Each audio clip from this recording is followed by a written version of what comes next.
noise in this house.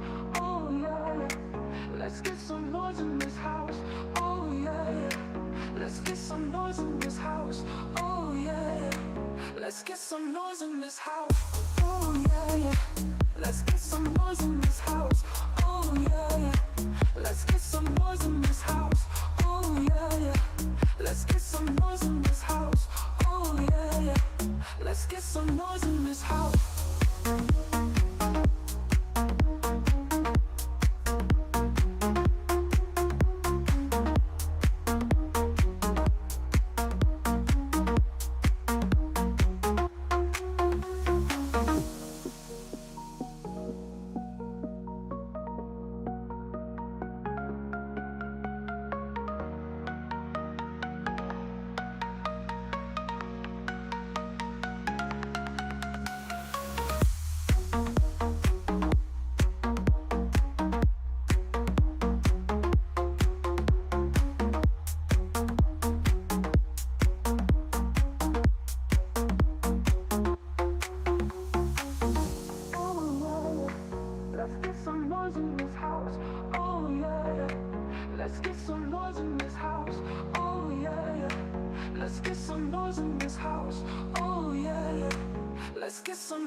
They rigged the race long before your first breath.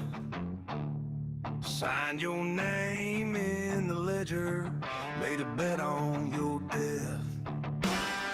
Puppet masters and neckties, count your hours like cash.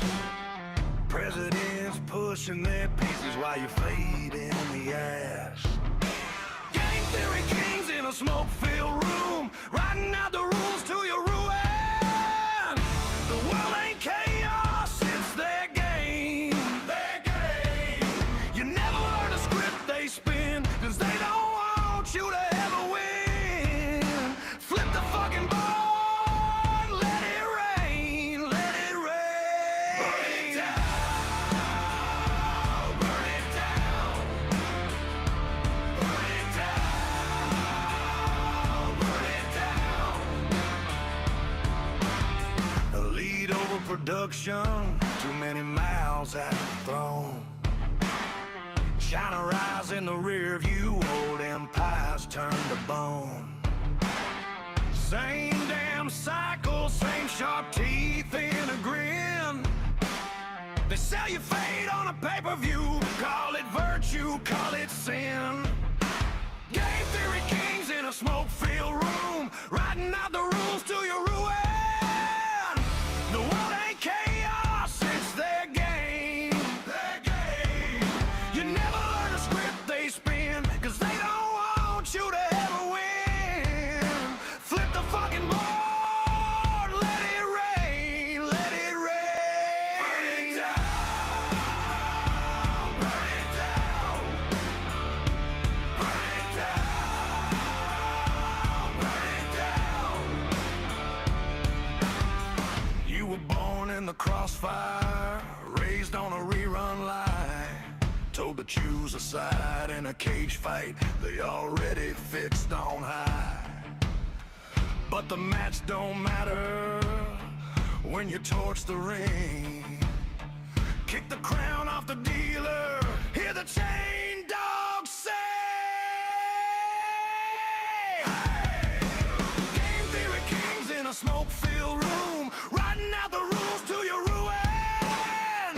The world ain't chaos, it's their game. Their game. You never learn the script they spin, cause they don't want you to ever win. Flip the fucking board, light the fuse, watch him drown, burn it all down. Oh, rise up now, rise up now. Oh, rise up now, rise up now.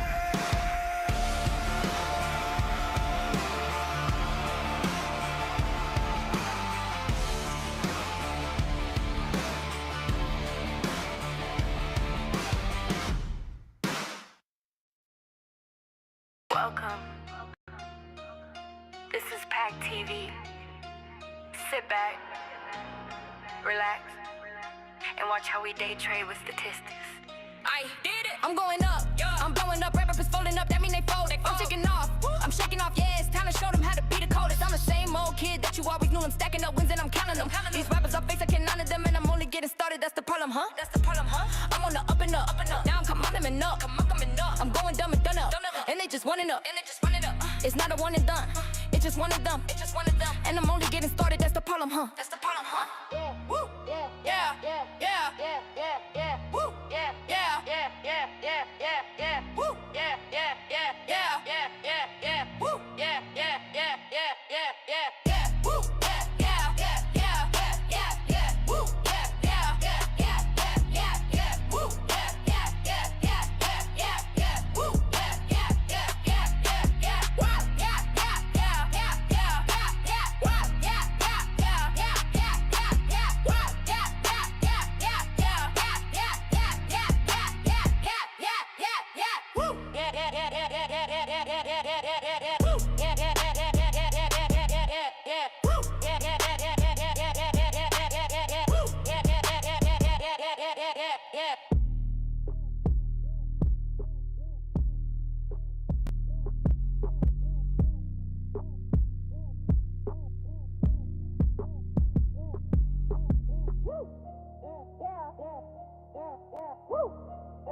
It's the Pack Mother Freaking Trade Group, baby.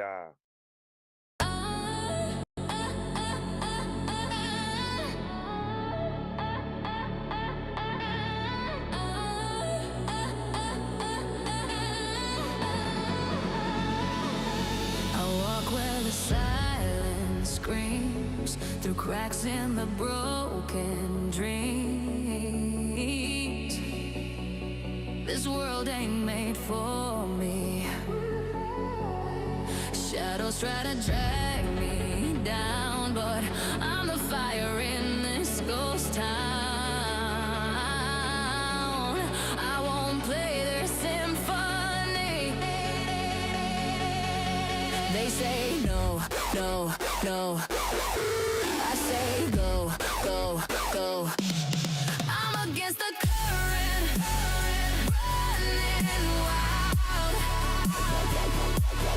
Feel the beat erupt, my heart's untied.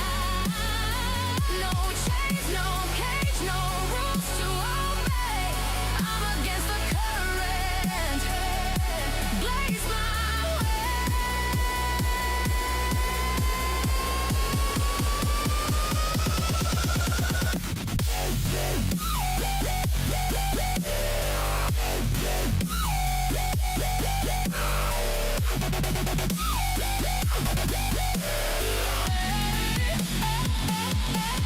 They build walls with their empty pride, but I'm the flood. I'll drown their lies. I'll break what they call fate. Their waves crash. I ride the storm. The rebels' anthem is reborn. This spark will detonate.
Be who you wanna be, believe what you wanna believe. There's no better than that. Try to follow your own path. It can be difficult to see. Everyone looks happy but me. I know it's not as it seems, but it's hard when your life's not a meme. For yourself, do what you want. Mind on your own.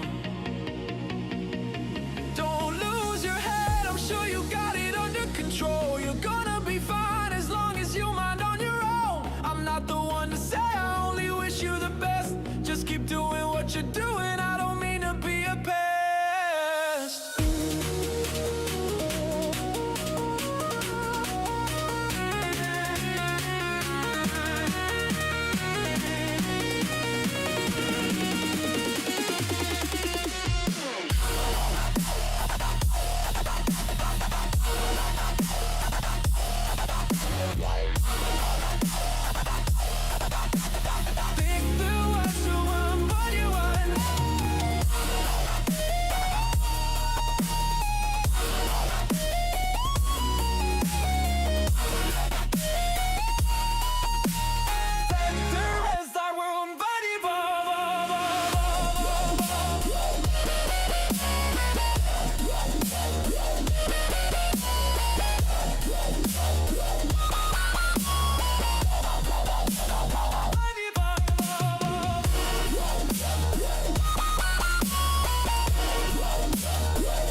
It's good to try new things, no harm in giving it a go. It might be difficult at first, you might not get it, but who knows? Don't think too much, I think you'll do alright. It doesn't have to be perfect, but you can make it out alive. For yourself, do what you want, mind on your own. Don't lose your head, I'm sure you got it under control. You're gonna be fine as long as you mind on your own. I'm not the one to say I only wish you the best. Just keep doing what you're doing, I don't mean to be a pest.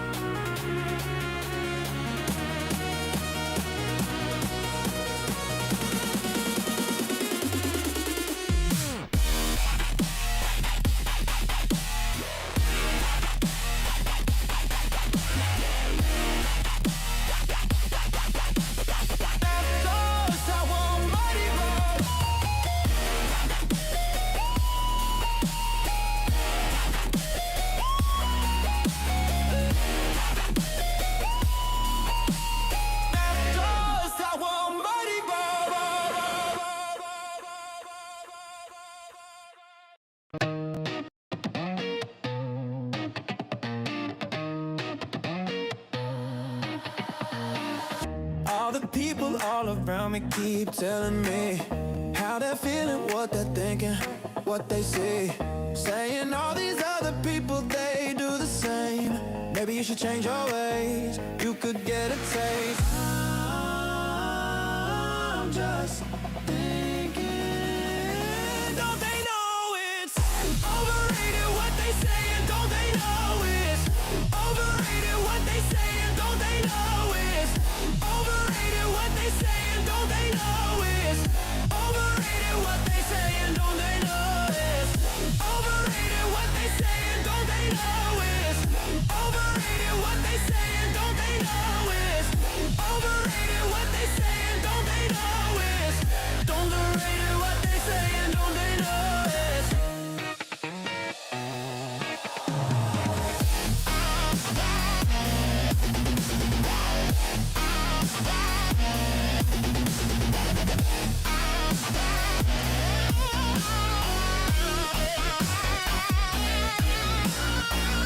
I do what I wanna do because I can. Not gonna change who I am to fit in.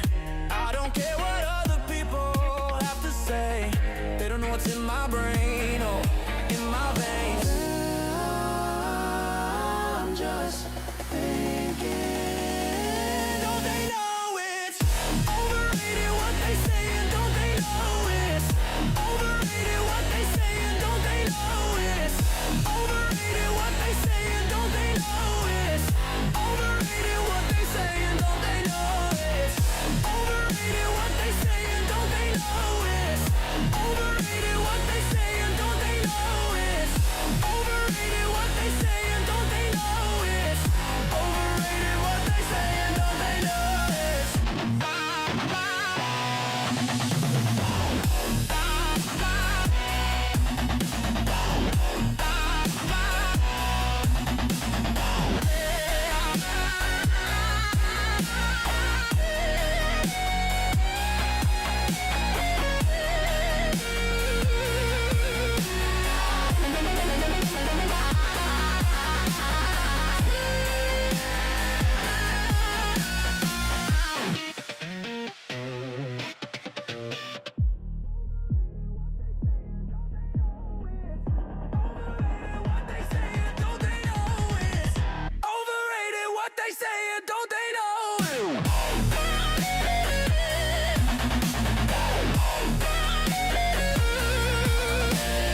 They say the world's a scary place. They say that I should stay in line.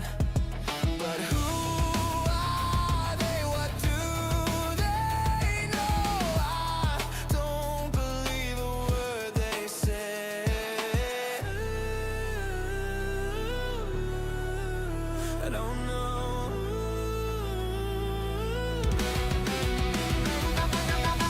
Don't tell me I can do it if you ain't ever done it yourself. Don't tell me that I'm losing. You don't know what it's like in hell.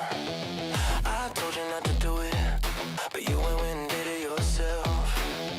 Don't tell me I can do it if you ain't ever done it yourself. Don't tell me I can do it if you ain't ever done it yourself. Don't tell me that I'm losing. You don't know what it's like in hell.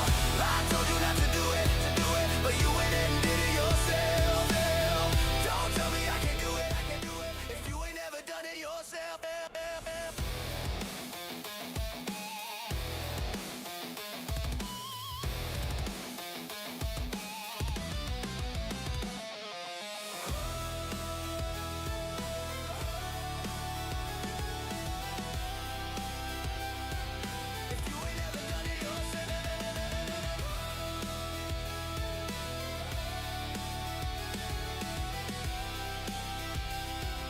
If you ain't ever done it yourself. Don't tell me I can do it if you ain't ever done it yourself. Don't tell me that I'm losing. You don't know what it's like in hell. I told you not to do it, but you went and did it yourself. Don't tell me I can do it if you ain't ever done it yourself.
Did you find value in the Bootcamp focus team?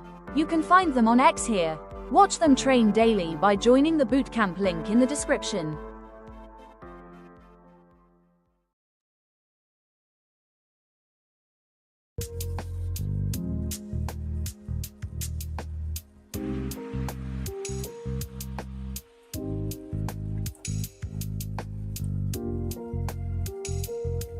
Hello, can you hear me? I can't hear you, Justun.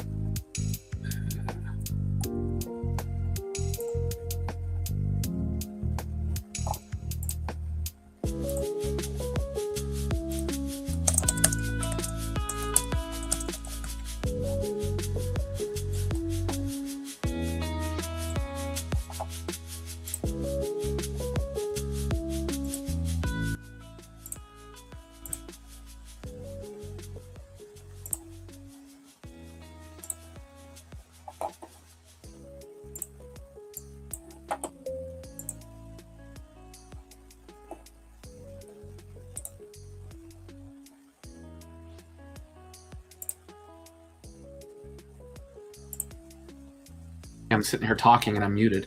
Trying to get everything set up. Hi, Wes. How are you?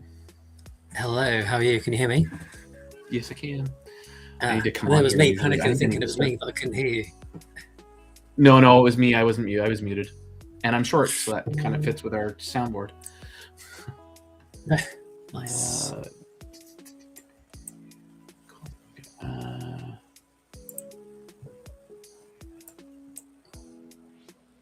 All right, just taking a look at the chat. Doesn't look like we had too much since Austin, and then we're live earlier.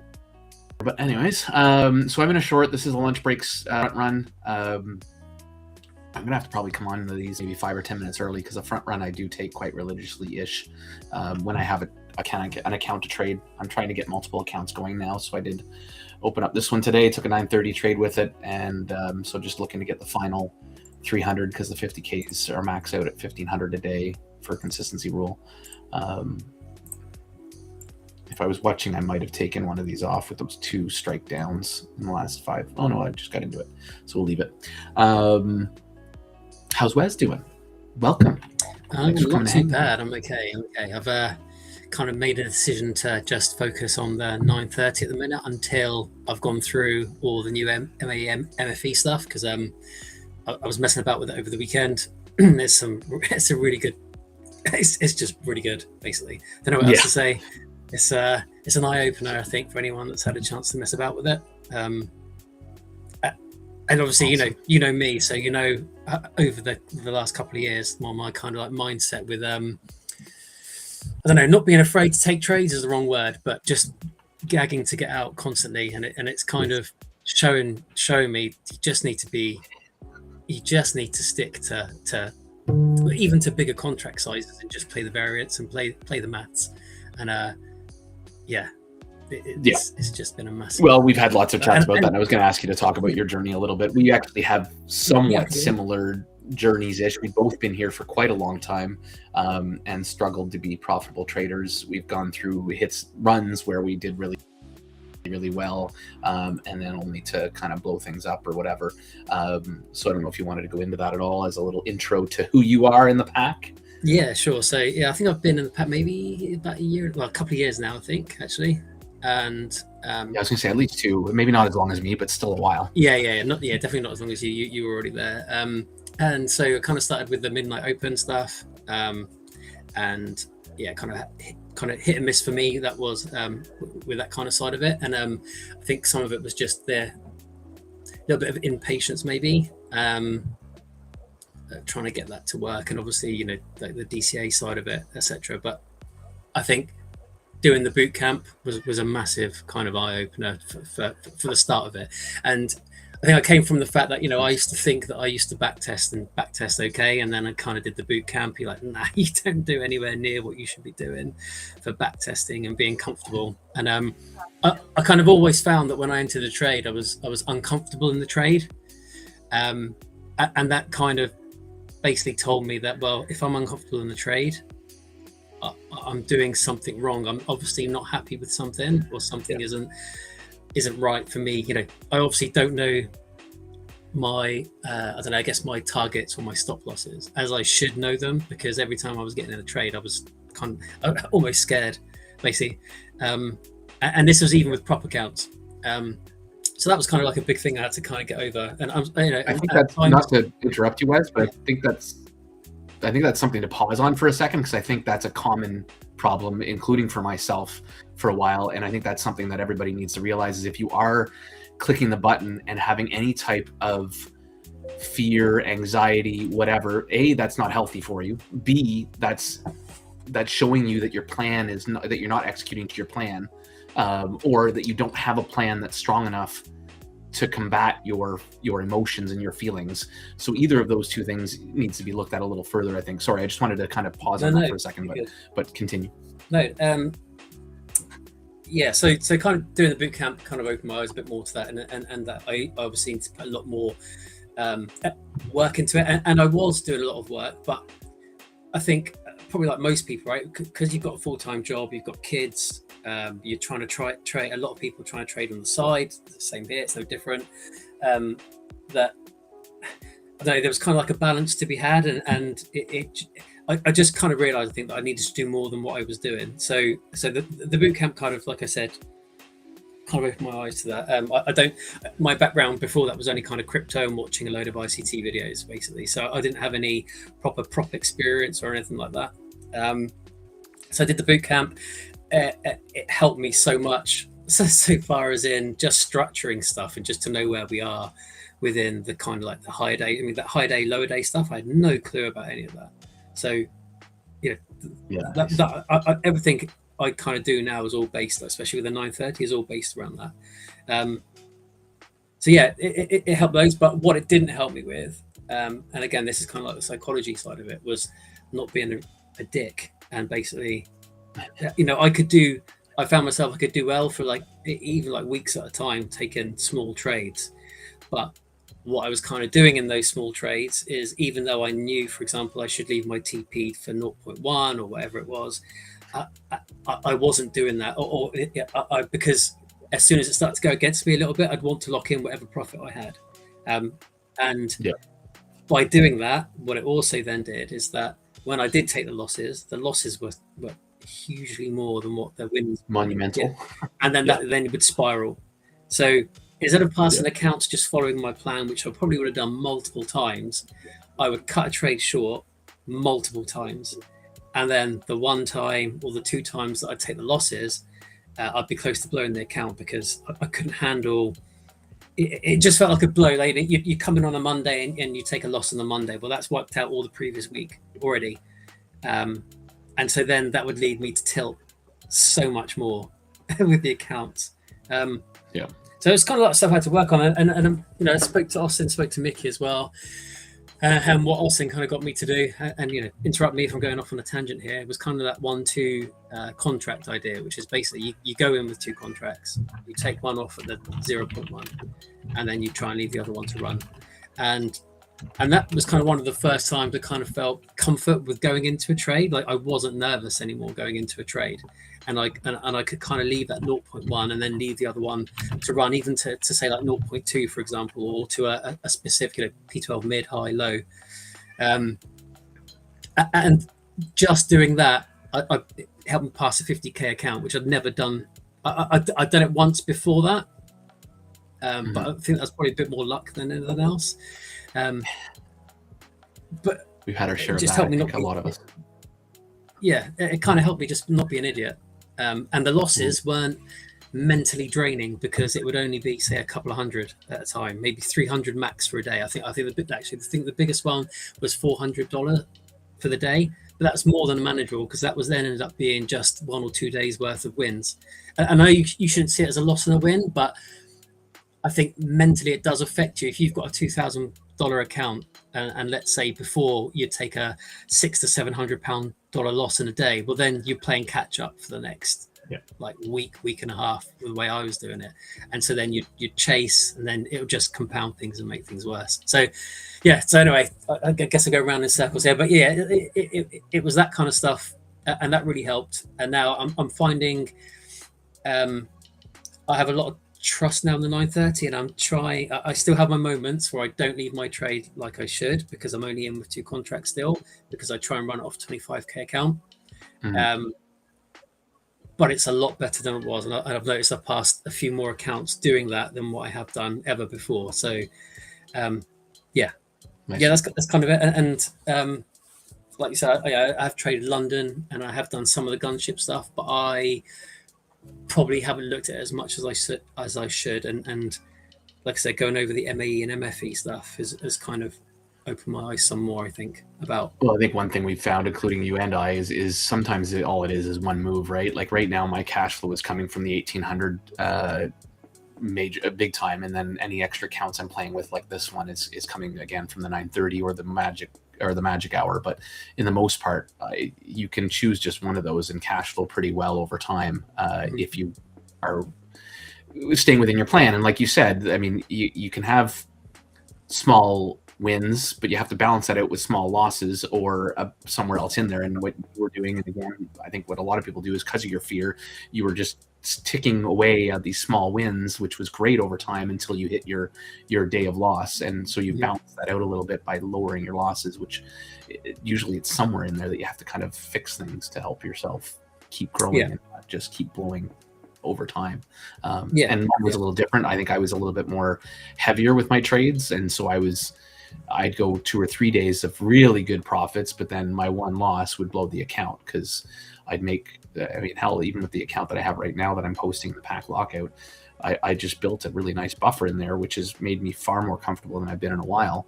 But all I have to do now is make $150 a day, and I'm sticking to that and not trying to get 1,500 every day, which is part of my Achilles heel, I think. So, and yeah, so lots of fun. And today I'm sitting in this one, and it went against me pretty hardcore after Tick denying me, but it looks like it very cool.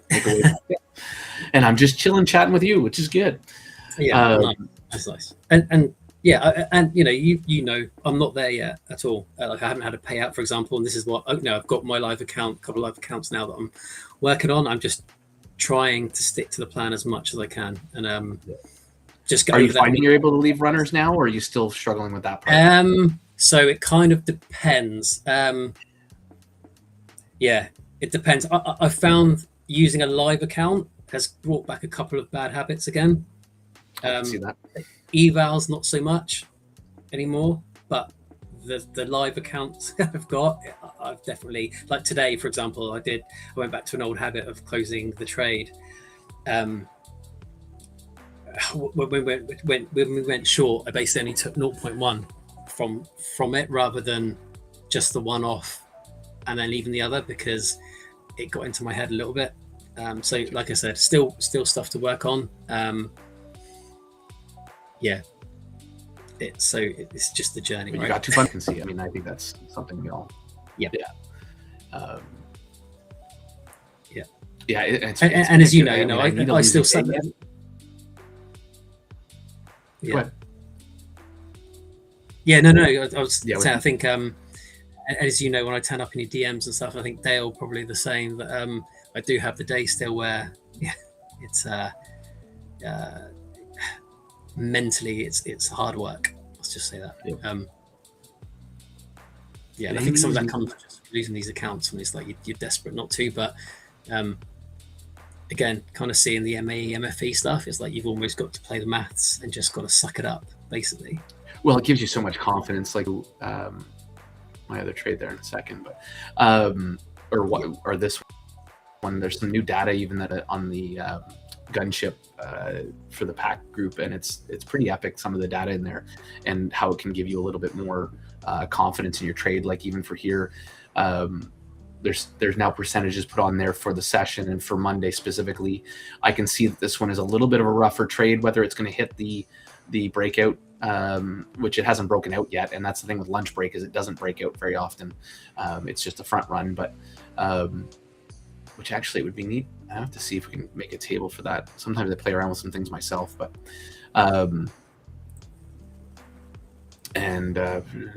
just trying to see. But anyways, lots of really great data that we're getting out of this stuff, which can help us add confidence and add confluence to what we're doing. And like I said, although this trade might be a little riskier one today, because we're ranging. But we have room to the downside, which is good to make another low a day. So I'm pretty okay with this one, and it looks like it's trying to make another little swipe down for my front run cash flow. But I'm not sweating it. If I lose it, I lose it. I mean, I've again, 930 was pretty good to me this morning. And I think I took actually even a couple of tries with this one and ended up getting some pretty good cash flow. And most of this was actually only with 3 contracts. So, I mean, I took a long, then a short, or a short, then a long, then a short again from inside the 930. I was being a little bit risky with it. But I still protected my queen quickly, made sure I was not holding on to anything going the wrong way, and then waited for my firm breakout, which is what I held to get that cash flow. So, and here we go. Look at that. So we've just taken our cash flow there on that one. I am holding this. This is basically not going to go all the way to here. Oh, I didn't set it up. I did set this up. Oh, I did set it up. Why is it not showing on here? Oh, because I have do nothing. Liquidate break. There we go.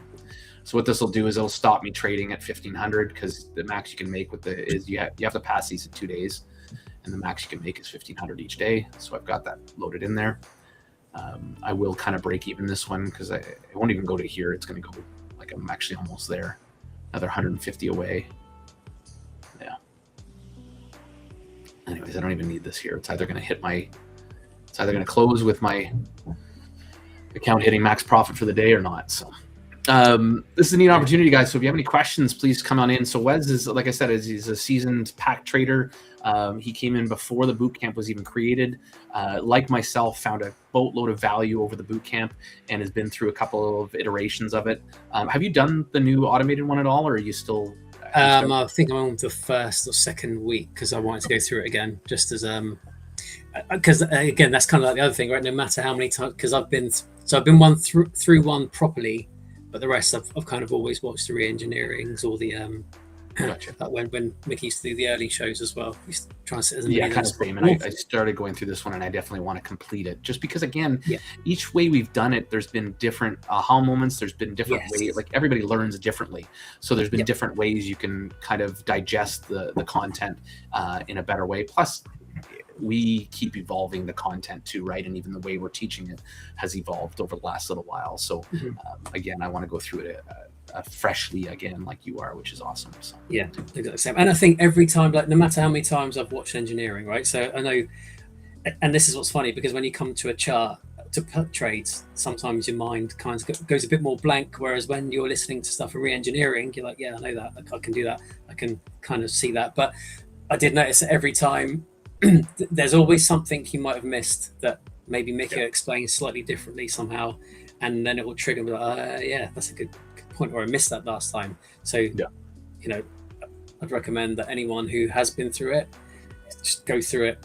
If you've got time, just have it on in the background, or just have, you know, when you're doing the dishes or something, have stuff on that you can listen to, like, for that. And it, I think it really helps kind of for something to stick in there. Nice. Yeah, I'm just putting this down here because that's about where it's going to shut off my trade anyways, just to see if it's getting close there or not. Because if it gets like ridiculously close and rejects off, I might close the trade. Just sort of letting it play out. That's 554, so that's around, actually it's right around the front run confirm, so I'm pretty comfortable with that. Not that to say it's going to hit that, but what I may do is if it comes close, I may just break even, but we'll see what happens first. Just letting the trade play out. Whoops, that's not that. I keep pulling up my Claude, does some fun things for me. So anybody have any questions? Like I said, this is kind of a cool little opportunity because, like I said, you have a seasoned pack member who's not me talking up here for once. I'm not going to give you any good advice. Don't listen to me. Listen to Justun. So. Okay. Well, there's also our journey, right? And our journey holds value. We've seen that before. Yeah. I've been a very open person to my journey and how I've gone through things, and the struggles that I've gone through, to be quite literal. So having another person with a different but somewhat similar journey is always good to have up here and can add value. You never know who you're going to unlock. So what do you think? What was it that changed for you? What do you think it was? I don't know yet. It's not long enough, right? So this is my problem in general with my journey is I've gone through these spurts where I've had pretty darn good cash flow, including the beginning of this year. I had my biggest cash flow. I had 3 payouts on one account, multiple payouts on a couple of accounts. and had my biggest cash flow ever in trading in January, February. But then I blew up, and it took me until literally last week to get my first payout back again, or my next payout. So I had a pretty darn big gap of nothingness. So I don't want to say I've unlocked anything yet, but I definitely do feel a different confidence right now, a different level of belief in myself, belief in the systems. And I think where the unlock might be is it's just time, which is unfortunate that it sometimes has to take that long. There's a little bit of foot to my throat, for lack of a better term. I feel like, because I'm kind of getting to the point financially where I'm getting kind of tired with just treading water kind of thing and that kind of stuff. So maybe that's helped a little bit. Definitely gotten the wife more involved, which I think has helped a little bit in just kind of really understanding where the journey I'm going through, the stress that I'm going through, because I don't think I've been very open with her about that. So I think that stuff's helped a little bit, or a lot. To kind of just keep me grounded and keep me sticking to my systems by locking my account after my $150 or more, which today I think I ended up doing 500 on the account, my main account that I've got my cash flow built up in, and stuff like that. So I've started adding new accounts so that I can have a little bit more diversification. So this is 1 of 4, I think. I did mess up one today and took a loss of 1,000 and shut it down, which is bigger than I usually would take. So I'm still going through it, but the nice thing is I'm going through it with multiple accounts, which makes it a little easier to digest and swallow. That account is not in bad shape. It's an eval that I think still has $1,000 worth of drawdown left. So I'm going to try and nurse it back by only doing what I do with my main funded. And then my other 2 ones, I got a $1,500 day to day, and this one I'm potentially getting to a $1,500 day. So hopefully with all those things combined, it's good. The other thing I think that's helped is developing the gunship algorithm. I've gone through my own little snippet where I ended up trying to speed up the process and trading those accounts myself and blowing myself up. So I don't touch those at all anymore. As much as I still haven't found my perfect legs when it comes to managing my gunship portfolio yet, I know we're going to work together with Austin and find solutions to that over time. Hopefully make some pretty darn big jumps soon. So that is even going to help, because it kind of takes my need to trade off the table a little bit more if I can have some algorithm stuff kind of working in the background doing its own thing. So yeah, good. I think something that you said there actually it hits home is the your support around you. And I'm lucky, really lucky in that my partner, she's kind of known from day one the stuff that I've been doing. So I don't have to hide it, or don't feel like I have to hide anything. I think that's so important, for people, to be. I don't know. I always feel like it's worse if you're trying to hide stuff day to day. That's so much worse, so much more stress that you just don't need to carry. And yeah, if you can find someone who's supportive and stuff, or even friends around you and stuff. Like I said, I think I would have struggled a hell of a lot more. So, even though I tell my partner stuff, it doesn't mean she understands the trading side of it, because she doesn't. But 100%, what I found is I think it being in the pack has helped hugely, right? Because anything about trading wise, I speak to pack people. So there's yourself, Dale, even Austin sometimes, and Mickey occasionally. But I think it's so important to have people around you that are going through the similar stuff, and that if you have one of those days that you can go to and just say that, fuck, I've done this, or I'm struggling here. And even if it doesn't, I think it just helps just to get it off your chest and not suffer in silence. And I think Mickey says it as well. It's the stuff you do off camera, or it's the stuff you do when you're on your own that causes the biggest issue. So if you can find a little group of people or a couple of people that you can trust or speak to, I think that's a huge thing. Yep. No, 100%. And you and I know very well, because we've been each other's shoulder for a while, oftentimes in our DMs. And I think that's important to have. And that might be something too, that to remind the people that from the boot camp is finding friends inside the boot camp, going into the live sessions and using those open groups for yourself, even if just to find somebody who's up at the same time as you, who you can then become maybe just constant point of contact partners. I think we used to call them Ranger buddies. I think can be very important for you guys. So those channels are there for you guys to use. Those live channels, go in there when you're just hanging out by yourself, doing some back testing, share your screen. And if somebody hops on, that's an instant connection for you, right? So take advantage of those things and make sure you're using those tools to your advantage, I think is huge. And those friends to bounce off of, I think is huge. Brooke, sorry, I'm just letting this play out, and I'll go to your question in a second, Brooke. But it's basically just the default, because I think this is gonna, if it goes down another little tick or two, it should close out the trade pretty soon. It should auto close out, because I think I've got this low enough that it should auto close out, unless we have some tweet or something that brings us down to the depth of Earth. Although if we keep rejecting off of this for another 5-minute candle, I may close my stop loss up a little bit just to kind of go either direction and close out the trade and be done for the day, because I made some pretty good profit. But it's always nice when on day one I can get the 1500 though, because then if I happen to do it the second day in a row, then I'm past the account and can start trading it live. But the one thing I've stopped doing is rushing, or tried to stop doing is rushing that. I still rush every so often, but there is no need. Is that with evals or the live? This is an eval. Okay, the rushing side of it. Yeah. The evals, yeah. There we go. So I don't know if that, I don't think that hit, so it kind of closed on its own. So there we go. Close trade, maxed out. I mean, not that I have to hit this now because I'm not going to click any more buttons, but just so I protect myself. Nice. There we go. So done for the day. Was done mostly for the day earlier, but I opened this account to have some fun and hopefully have an account to trade with you guys. So I was happy to be able to do that. We hit a little bit of drawdown right off the gate. The other one that I almost took, but I saved my account for you guys so that I could take a live trade with everybody. But the 11 o'clock break I almost took. It actually did really well as well. It had a little bit of a pullback and went fairly deep into drawdown, but didn't hit the invalidation point, and away she went.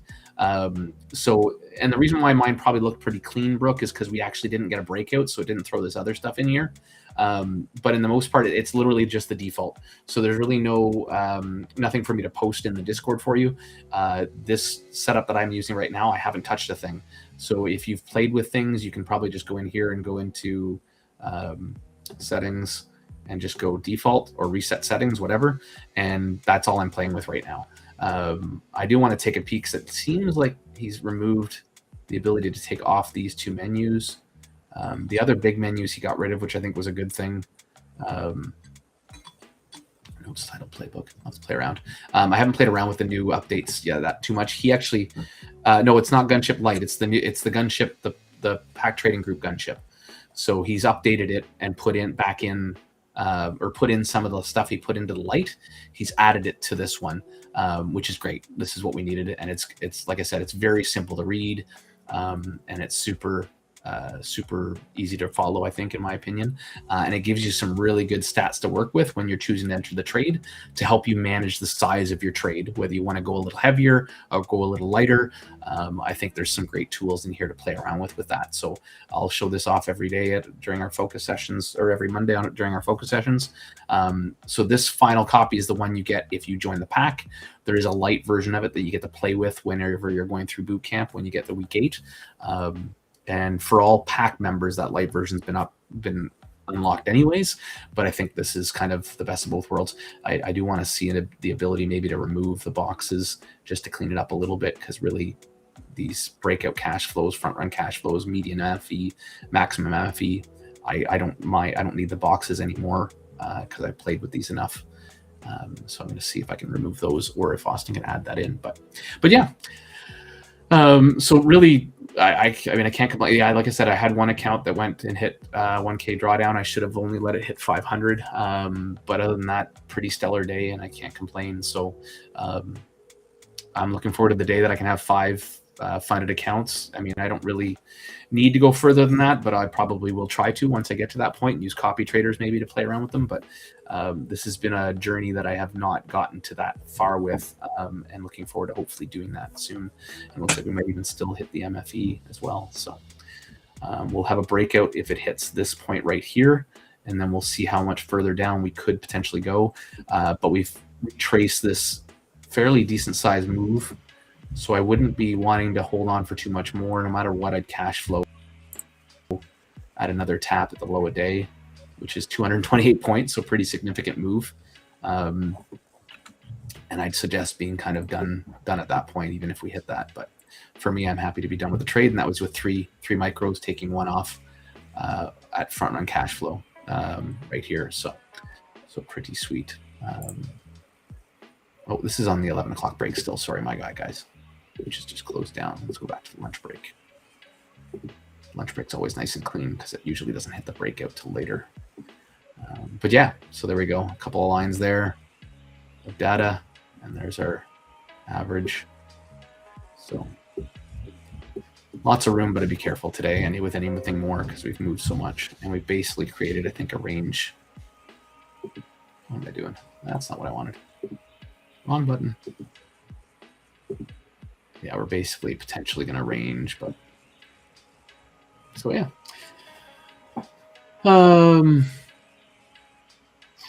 Anything else from you, Wes? Obviously, we're not seeing too many questions. It'd be nice, like I said, guys, if you guys are listening, please jump in and ask anything of either of us. So, sorry, Wes, you were starting. No, to I say was just saying no, nothing extra from me. Just covered NQ, done for the day. Nice, Rumal. I noticed our falses aren't as high as they usually are. Oh, sorry, our trues for today aren't as high as they are. Oh, that's true. I haven't pulled up that, so let's do that. And I think that makes sense because of the fact of us ranging so much. It could be a little bit more of a false Around day. 55%, I think, if I check before. Oh, I have it over here. Grab the daily profiler. Okay, short. Yeah, true is 56% for a short. I do have my Asia as long false there as opposed to short false. Oh, I haven't even. You know what? I didn't even look at that because I was kind of done for the day. 9:30. I guess I could have looked at it for a bit, but.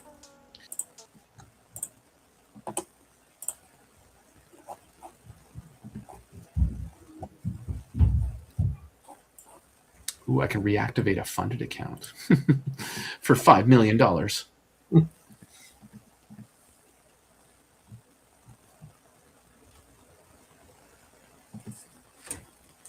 Yeah, that's crazy. $620 to reactivate an account. That's BS. Yeah. I was just looking for fun, but because I saw it there. But I'm waiting for a payout. So my next payout is if I achieve $150 tomorrow, I will be at my 5 days and we'll have my next payout, which is pretty sweet. Very nice. Steak and dinner.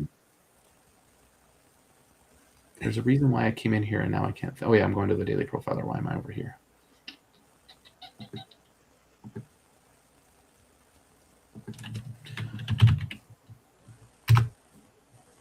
think it was going to the. Wow, we still had a good little stab down. The profiler. So let's go have a little peek at that. And then, yeah, if nothing else, we'll be around for another 15, 20 minutes or 15 minutes, half an hour maybe. Other than that, there's not too much she wrote. Quick and easy trade today with a little bit of drawdown. I went with 3 contracts only because I didn't want to go too crazy today because we've already kind of done a lot. Short false. So sorry, I just want to take a look here.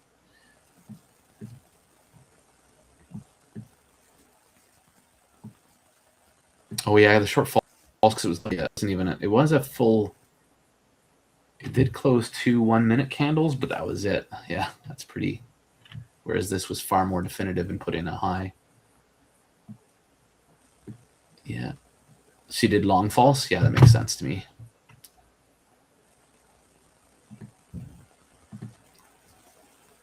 Long false. Long true. Broken. So again, for anybody that hasn't seen, can you explain where exactly you would have entered the front run breakout? Yeah, let me get into that in just a second, OHLC. I don't necessarily do multiple breakouts usually with this. I'm kind of one and done with the moves. There are times and some moves that I think work well with multiple entries. I know with your homework, so to speak, the exercises, it does do multiple entries. And I think for certain moves, that's really great. All right, so we've confirmed short for New York 2 now. So let me just have a little peek at this first, and then I will go through that question in a second. So it looks like low a day, end of day is pretty likely where we've got very few high a days left, which makes sense because we're so far away from it right now. So New York 2 is possibly just going to trail off into oblivion. But if we were to take a look at it for our time, we'd be looking at a reversal potentially around 12:20 or sorry 1:30ish. And then again, potentially around 2, that 2 o'clock retracement back to 2 o'clock, basically. So 2 little spots this time. We don't always have that either, which I think is why falses are looking a little bit more likely for this one. If I'm not mistaken, let's go back to all, because that's what you were talking about, eh? Yeah, it's a little more, well, still fairly good for the trues, but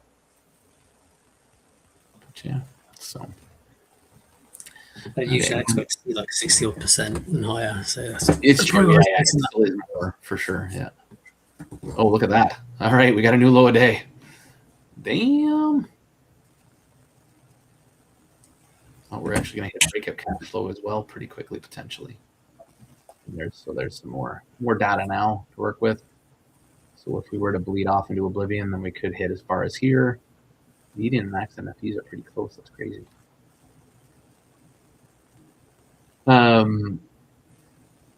right, OHLC, can you explain where exactly you would have entered for a front run? So the front run's pretty easy. There's actually a front run box that gets created. It closes at 12 o'clock exactly. And so you can enter there. Sometimes you can leave yourself a little bit of a pullback if you want. And then there's kind of your invalidation box, which you can choose what you want to do with that, whether you want to have room to go the whole way or not. With me, I usually trust the front run fairly well of the lunch break. Other trades, I'm a little bit more skeptical, and I'll wait for a little bit of a pullback. But this one, I usually enter at 12 o'clock because we can oftentimes have a really big push right away. And then I'll happily sometimes take a second pull at it if it comes back after a pullback. And then I'll take the second one, which would have been very clean, of course, as you can see. Multi-attempts is only on built around the breakout. And again, the lunch break, I don't think is one that's on the basic or the Bootcamp indicator, if I'm not mistaken. And the reason why it's not is, as you can see, the range for the lunch break one is very large. It goes from 8:30 till 12 o'clock or 12. Yeah, it goes till 12 o'clock, the range. So because of that large range and because it's such a big one, oftentimes we don't see breakouts until later. So it was not one that needed to really go on to the system. It looks like we reached the breakout cash flow. It's crazy. Good stuff. And the breakout, this one's also very different too, because when it breaks out, it breaks out as the wick enters the range. Whereas usually we wait for a candle to close for every other move with the gunship. So keep in mind it's very different. And then another great question, but I will kind of answer that a little bit, not cryptically, but I'll answer it a little bit honestly, in my opinion. The best one to backtest is the one that's around a time that's good for you to trade in. So if market open is a great time for you to trade, if because of your placement in the world and time and all that stuff, that's not the best one, then I'd seek another one, whether it's 1800, the 3 o'clock transfer for the London people. Really try and build it around. Okay, there is a lunch break one. Okay, interesting. I thought we didn't have that one on there, but I could be wrong. So obviously am. So Nina, yeah, so I would pick the one that kind of speaks the most to you. If you've previously been a trader and there's been a certain time frame that you trade, I'd probably keep it around there because you've already seen that, right? So now if you add this extra data of the gunship to your play, I think that can be very powerful around something you already know and have some confidence in. So I think that can be a very big defining factor of which one you choose. And so, yeah, so with those two things in mind, hopefully that answers your question as best as possible. And now that we've hit a low a day, we're pulling back. And sorry, OHLC, I just said, so there is a 12 o'clock one. Okay, I should have checked which ones they were. I apologize, but yeah, perfect. I thought we took that one off because of the range, but maybe it was a good one. Yeah, anyways, I'll have to double check that one. I haven't pulled it up yet, to be honest. Anything else you want to add to that, Wes? Sometimes I talk because I'm usually up here by myself. No, it's all good. I just listen. All good from me. It's nothing extra to add. Yeah, and if I was still in a trade or anything, I would have definitely, after that breakout, especially after we hit that cash flow, I would have been pretty. If I'm leaving a runner, it's going to be a pretty small runner, like down to one contract max kind of thing. if I had anything on there, because we've now kind of done some of what we normally do. Everything else is just gravy. So I want to make sure I'm protected. But always nice to have a nice clean 12 o'clock lunch break. Hurted me. I have been totally under the weather. Came back from a little mini weekend away last weekend and have been sick almost since then, kind of, but we're still fighting something, whatever it is. Go anywhere nice? Sorry? Did you go anywhere nice? No. Well, it was nice, but not nice. So it was just, we just went down. We actually went to Toronto twice over the last 2 weekends for 2 different friends lists of people. My sister's down there and stuff, and my wife's family, some of their families down there. So went down there twice, 2 different events, and had a great time, but probably overindulged on everything. Standard. So came back the second weekend, and my body probably went, yeah, you're done for a week. I don't get sick often, but when I do, it's a good one. Yeah, I think as you get older as well, it's kind of suffer with it more. I don't know. I've been getting sick less and less. Like, this is my first cold or whatever this is in, I think, a year and a half. I had a few different things, but not usually anything crazy. I'm not as healthy as I'd like to be yet, but I'm working on it. Yeah.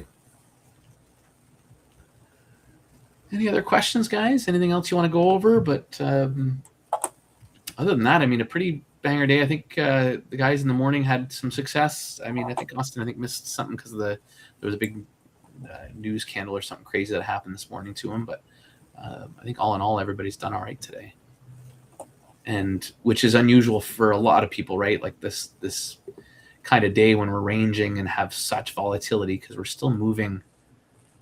Overspent in Asia. Oh, this is doing that again. Oh, maybe I think this is getting updated soon, and we got to figure that out. But I think I have to get the updated one. But yeah, because it's still doing all this. But 10-day range is that? Oh, we haven't overspent for the 10-day range, but our volatility is still up. Is basically what I'm getting at.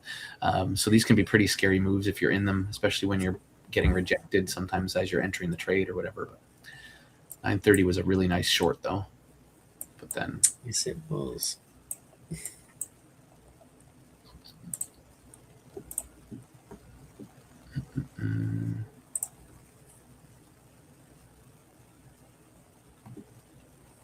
PackTV.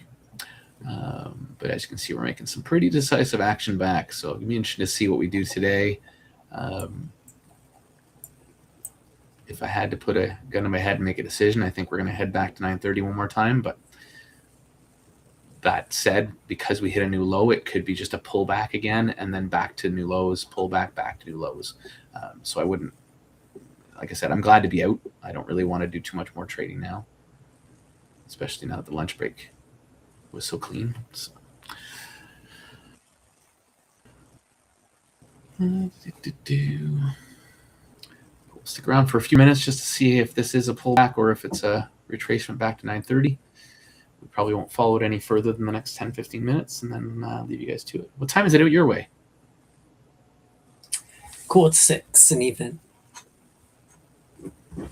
Oh, so okay, so dinner time. That's right. Yeah. Yeah.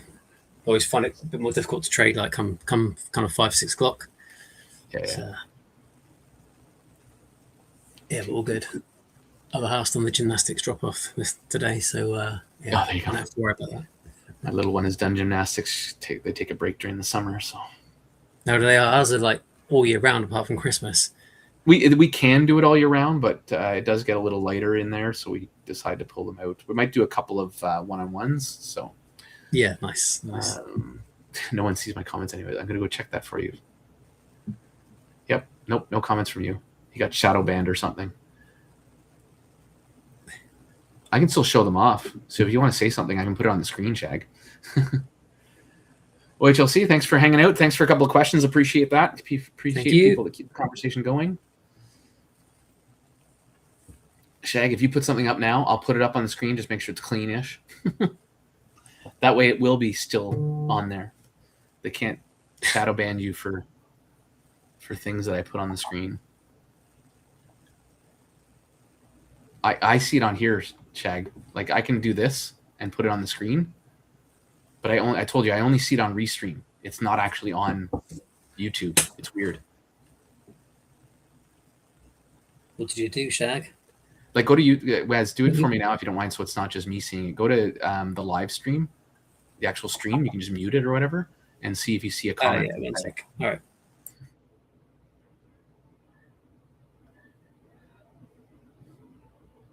There we go. Austin, if you're watching, Shag says you need a wheelbarrow to do a shoulder press. Yeah, I can't see any of his comments. Yeah. Like YouTube's banned him because it's not on our end. What did Shag do a while ago? Who did he annoy? Piss somebody off. And here, this is obviously a pivot point, as you can see. So we've come back and tapped the P12 low, which are always strong pivot points. We have two pretty decent wicks in there. So we'll see if this holds or whether we continue up.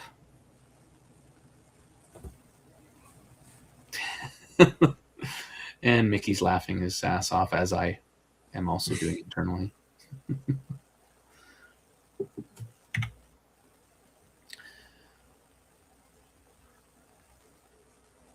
Yeah, I don't know where he went live and got himself banned, but that's funny. Funny, not funny. Well, Shag, they can't ban you if you come live with me, so next week's Connor, I think, is going to come up live with me. Maybe the week afterwards you can come hang with me.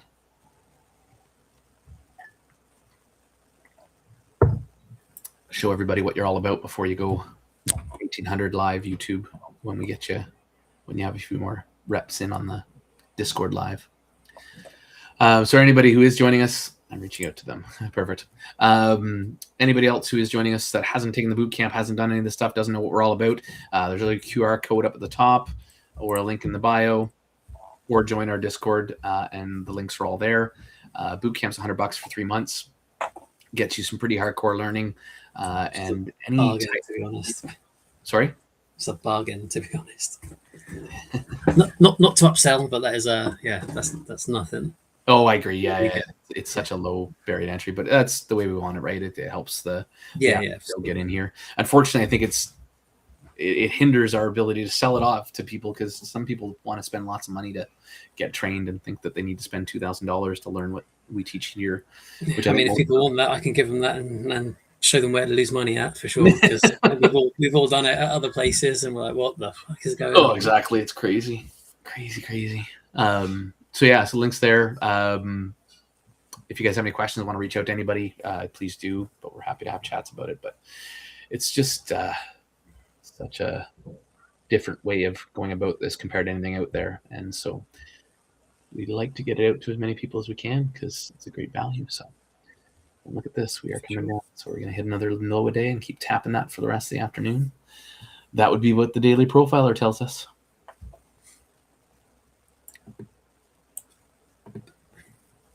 Tap, tap, tap, tap, tap, tap, tap. And if we go true, I think it'll be a little bit more of a predominant one. But yeah, it's a bit shit until 1:30, right? 1:30. Yeah. Our only real reversal, our big reversal, could come at 245, where it actually breaks out of the range that we're in and goes up if we do that. But we'll see. We'll see. Good day all in all. Well, that's about all she wrote then, guys. I'm not going to keep tagging you guys along, so I'm assuming Austin will... I actually think his screen's still there. So, so I'll show up Austin's gunship screen before I leave.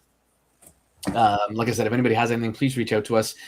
Focus sessions we do on the Monday lives. I may start doing them more in the Discord, but for now I'm just doing these on the Mondays for now, because I'm still working on a lot of things on the side. So it just gets pretty distracting if I'm doing the lives and doing all the stuff I'm doing with the Daily Profiler and the Pack Trading Group and stuff. So at some point I will like to get back to doing something more religious 5 days a week. But once we got more things in maintenance mode, I guess that's when I'll probably get on here a little bit more and do more live trading, because I do enjoy it. It did take me a while to also get back up on my horse, right? Like I'd like to try and get some more reps in and feel more confident in what I'm doing and executing, to be a better steward to everybody in here. So I was a little bit too all over the board for a while. But getting very excited about what the future holds. Looking very forward to my second payout tomorrow, hopefully, and then on this one account, and then getting some other accounts in the army. So, anyways, I'm babbling now. Wes, any closing remarks? No, keep going. You're probably all closer than what you think you are. So, and if anyone ever needs any help, I said, reach out, go live in the Discord, and people will always jump in, like always, and help out. So it's a good family here for sure. Nice. Exactly. Awesome. Well, thanks so much, guys, for hanging with us, and we will see you later. And I guess I'll play this little 12-second outro that I played earlier, and then I'll flip out to the gunship for you guys. Thanks, guys. Have a good one. Cheers. Have a good one. Did Bye. you find value in the Bootcamp Focus team? You can find them on X here. Watch them train daily by joining the Bootcamp link in the description.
and they know that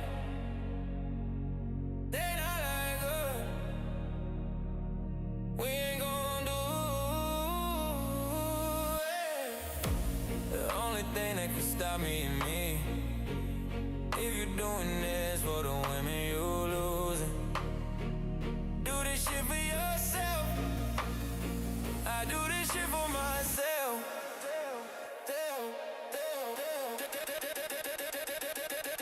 They not like us,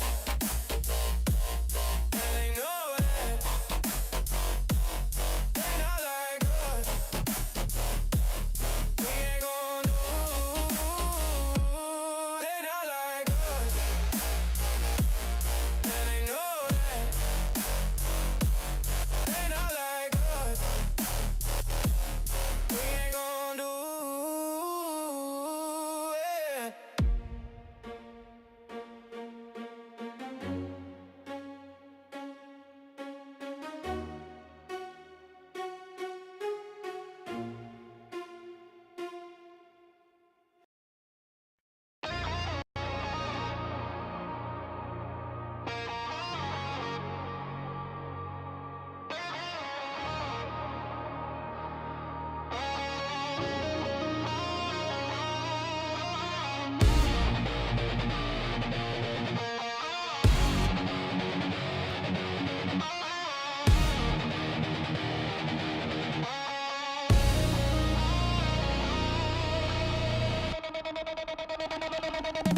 They not like us,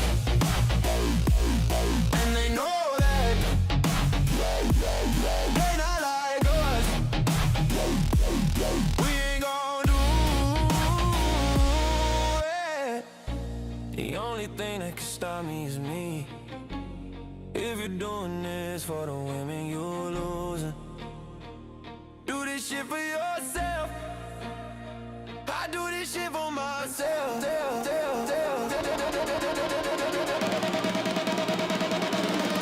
not like us, and they know that. They not like us. We ain't gon' do. They not like us, and they know that. They not like us. We ain't gon' do it.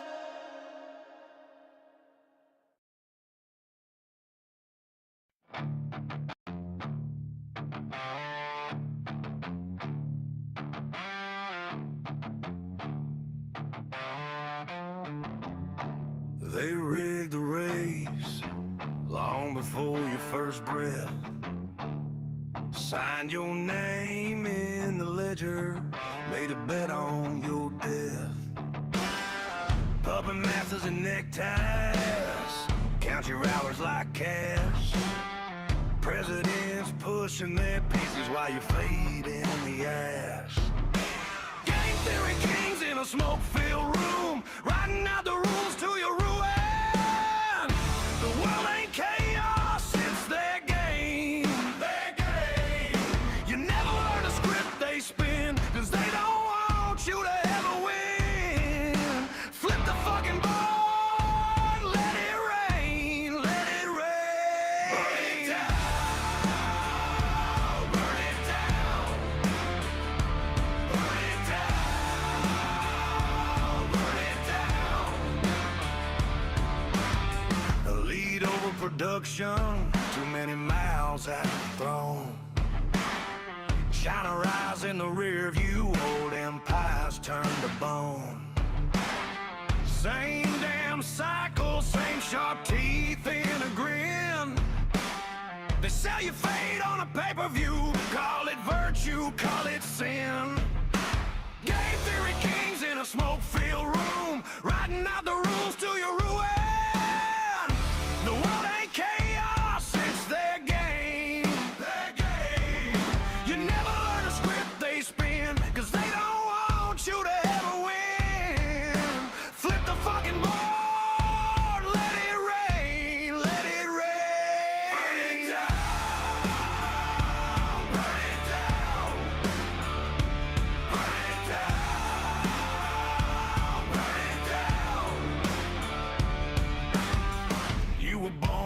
crossfire, raised on a rerun lie. Told to choose a side in a cage fight they already fixed on high. But the match don't matter when you torch the ring. Kick the crown off the dealer, hear the chain dog say, hey! Game theory kings in a smoke-filled room, writing out the rules to your ruin. The world ain't chaos, it's their game. Their game. You never learn the script they spin, 'cause they don't want you to ever win. Flip the fucking board, light the fuse, watch them drown, burn it all down. Oh, rise up now, rise up now. Oh, rise up now, rise up now.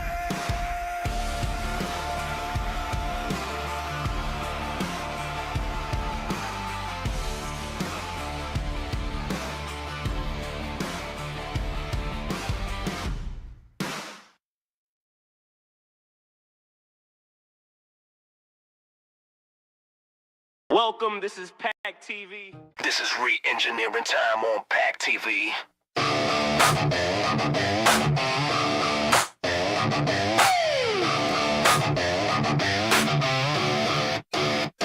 Re-engineering! This is re-engineering time on PackTV. Re-engineering! And this is re-engineering time on PackTV. Re-engineering! This is re-engineering time on PackTV. Re-engineering! And this is re-engineering time on PackTV.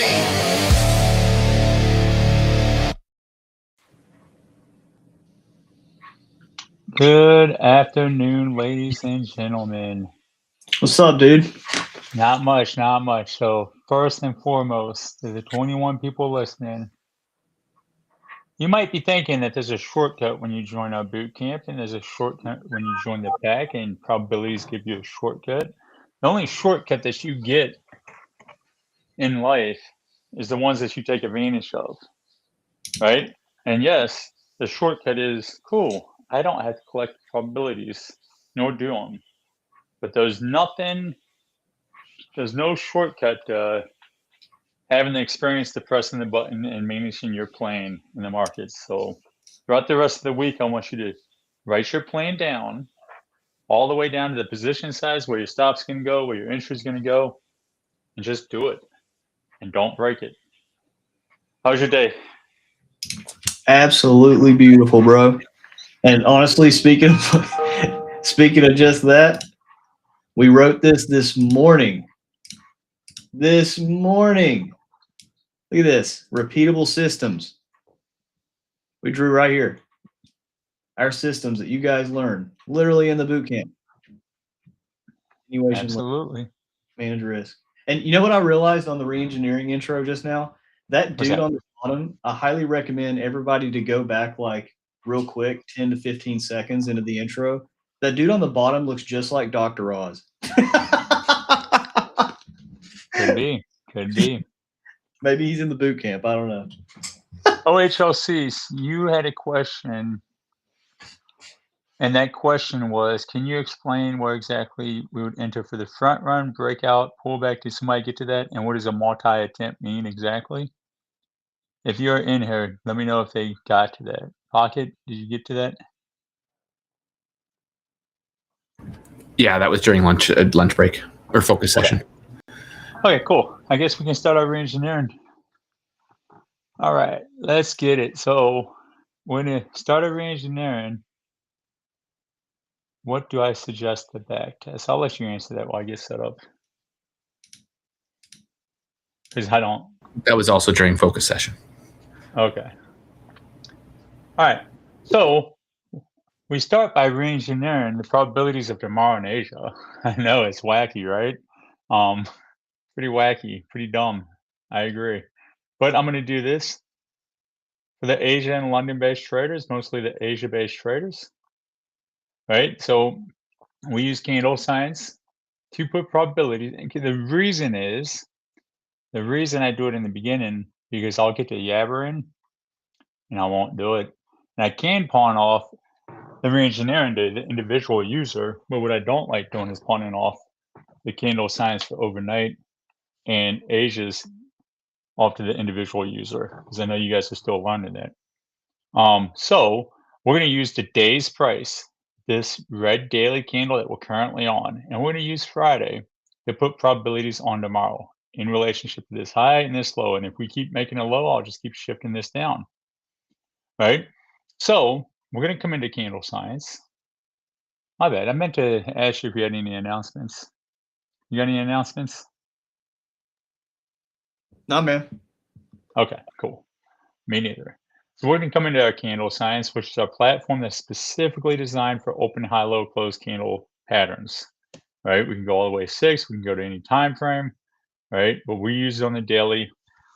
And this is where the probability flag concept came from.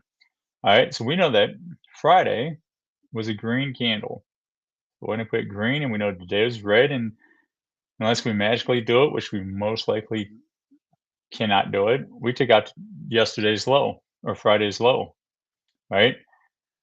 Now, I personally like when we close below the low, not for any particular reason. So when we close below the Friday's low, when we close the daily candle price, I like to select that. We can see that previous day high has a 35% probability. So today's high, starting at 1800 tonight, will only have a 35% probability of getting, daggone it, will only have a 21% probability of getting hit. A 21% probability. And today's low will have a 65% probability of getting hit.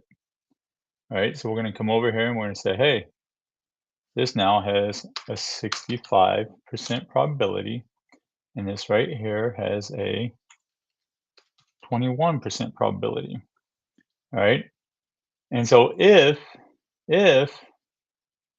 and we know that we're going to figure out how far off of the low, and like I said, I'll continue to drag this down because we still have about an hour and a half while the market still operates.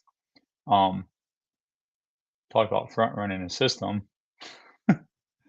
Right, so I'm going to say, hey, at 1800 to 1700 tomorrow, we took out the low, right? Because I want to get the MFE and the MAE data. I can see that out of 20 years, 5,000 something days, this has happened 354 times. Oh, nice. I was like, pickle trays. I know that guy. I think PTFX. This yellow line represents the previous day low, meaning today's low. And so we know that 30th percentile, 70% probability will be at 0.22. So we're going to draw this to 0.22. All right, and we are going to put a box there. Why do I always lose my boxes? It's always the paintbrush. I'm going to color it green. All right, and then we're going to draw that bottom of the green box to the 50th percentile, meaning that we can go as far down as 0.38. 50% of the time we reversed before getting that far, and 50% of the time we kept going. When volatility conditions where market is expanding and the ranges are getting bigger, that's when the 50 to 70th percentile come in. All right, so we're going to draw that out to 0.38.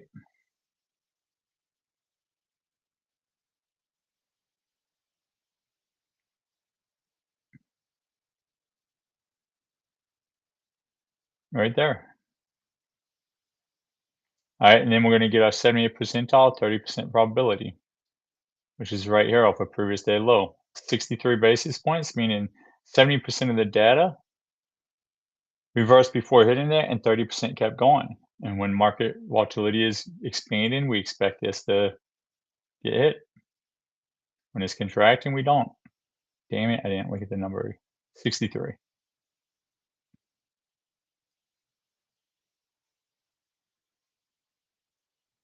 And we'll just clone this box and color it red.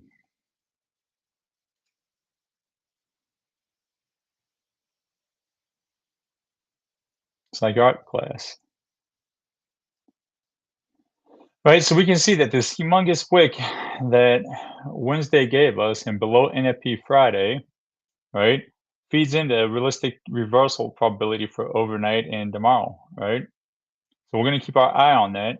And then we're going to do one last thing with this. So we're going to say, hey, we start stepping above these daily quad levels and breach this opening price. What's the probability then of the high versus the low? Because that's definitely a thing. Asia to open up and start barreling to the top, right? And put a low of the day in Asia. We're going to say that we breached it, right? And we can see that the high gets 68% and the low gets 45. So we know this gets 65 and this gets 45. And this is good to know, the step here, because like, look, this probability shifted from 21 to 64 the moment last night's opening price got breached, which is why everybody was rolling over the shorts. 41, let me make sure I got that right. 45. All right, so that's where we're at, all right? And so now we're gonna come to our indicator. Shaggy, you listening? Because I'm doing this just for you, by the way. And you Asia-based traders like Trader King. Wow, look at that. We're inside of our low of the day, end of day zone. Haha, crazy. All right, so the other thing that we'll do for Asia is we'll switch our indicator to Asia. Come to the daily profile, reset it, change it to Asia. And then we're going to put in what New York 1 of today and New York 2 of today did. So what's short true for New York 2, short true for New York 1.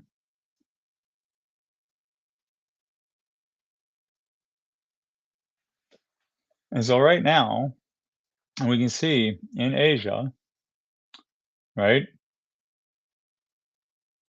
there's a 62% probability of breaking New York 2, OU, and a 78% probability of breaking New York 1, wherever they land on the battlefield, right?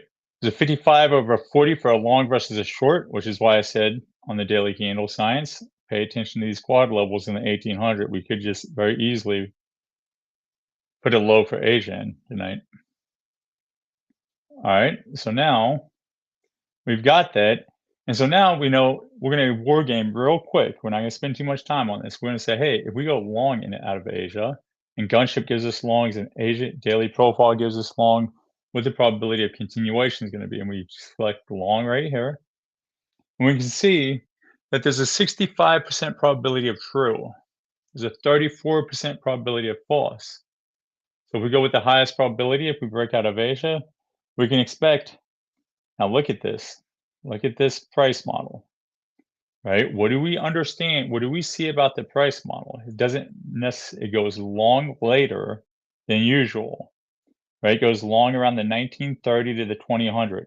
And then we get range until 2130. And then we get, it's just legging up, range, leg up, range, leg up. So we're going to remember that when Gunship is stopping you out to the downside and then it reverses on you, we're going to remember what this looks like. Now that's what the higher probability looks like. Now the false will look like this, right? Again, if we look at 18 to 1930 all the way to 1945, it looks like a pretty tight range. And then 1945, 50 to 2010, the macro boys will be happy about this. If we're going to go false, which is a lower probability, right? We'll put the major pivot in around that 2000 hour and then start selling off, range, sell off, range, right? So that's the long sequence. And this is, if we go long, remember our probabilities for candle signs support this one. Now, if we go short, God, I give you guys so much every single day, right? Short, we can see that there's less of a probability of true, but only by 5%. So short gives us 60% true, 39% false. So if we go true, which is in support of the previous day low and candle science, you can see it's just quarter should be trusted, and then you go into a range between 2200 and midnight, and then London and early London does this thing. We go false, right? We can see it's a very clear confined signature at 2000 to 2100, right? And then it just starts getting wild between 23 and midnight and all that. So that is your game plan for tonight. We went over all four possibilities. We went over what we're anticipating candle science probabilities to do. So now we can move on. All right. So I'm not going to reward game this situation. I'm going to get away from that, and I'd rather do Asia. If you don't have any questions about if we did this or how we did it, feel free to go back and look at the war game video that we do Monday through Friday. It starts at 8:30 in the morning, and it lasts about it. On Mondays, it usually lasts about an hour or 45 minutes. On Tuesday through Friday, it usually lasts 30 minutes, right? All right, so if you're still rusty on it, go back and rewatch it, right? All right, so we know that there's two possibilities. We're going to go down to come up. We're going to come into this green box to come up, or we're going to go down to stay down, right? I'm going to reset up everything. Any questions about Asia? Was that helpful?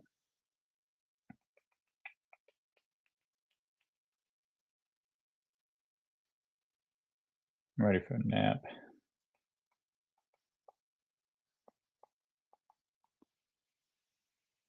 I hate doing YouTube reengineerings. I feel like I'm talking. It's definitely weird because we got that delay. Yeah. It's like I'm talking into the abyss. All right, so tonight we saw that Asia was a long false, London was a long true, right? So they sold off Asia and they bought up London. And then we went down, right? So we knew this was a long false, this was a long true. And we went short. We knew that there's two possibilities that we could expect. We could expect to go down to come up, or we were going to go down. We identified the four-step reversal and what we'd be looking for versus a four-step continuation. We knew that this area right here where 6/9 is 40 basis points was going to be a line. We knew that this line with the 50th percentile was going to be our eye to keep focus on to see if we puked below it and then kept going, or did we bounce, right? We knew what the four-step reversal looks like. It's the same steps we do every single day. I know, champ. So we knew that the probabilities were high, right? For settlement, for Globex Open was normal, but for the RTH 50, which is where Globex Open is, like that was like 80%. The 25 was like 50% or 80%. We knew that we had reasons to go higher if it wanted to, but we had to wait for live price, right? And so let's turn on the system and start making decisions. We knew that we had already breached one of the steps for the four-step continuation. And that was blowing through the low of the day for the short false mode to median zone, which was right here between previous day mid and P12 mid. All right. All right, 9:30 opens up.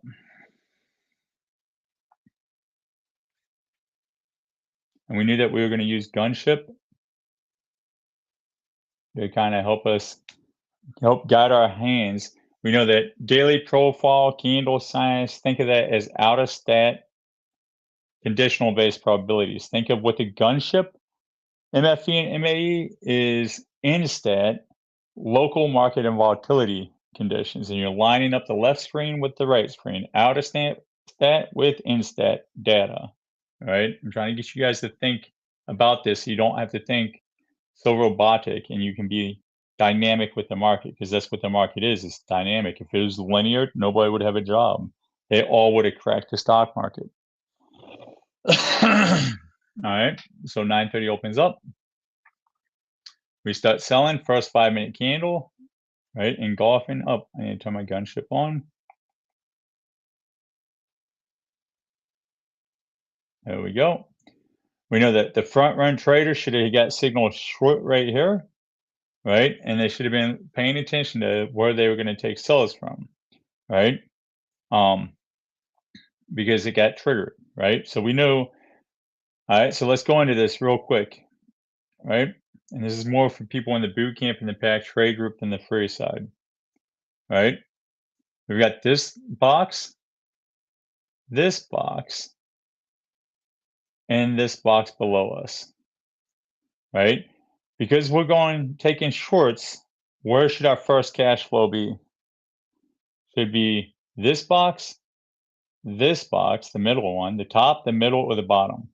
What should you cover the queen 10 basis points off of entry? Your first cash flow can either be here, here, or here. Where should it be and why? And what does the outer sample daily profile probabilities tell us where it should be? It should be the top box, right? Because short true is not expected between 9:30 and 10 o'clock. So at any given time, it can reverse on us. Now, to the upside, if we took longs out of the upside, should it be the bottom box or the top box? And this is mostly for the boot camp to get you thinking more dynamic and lining up tools. For our first cash flow, we're still going to cover the queen 10 basis points, but it should be this box, or the top box. Bottom box, middle box, or top box. And why?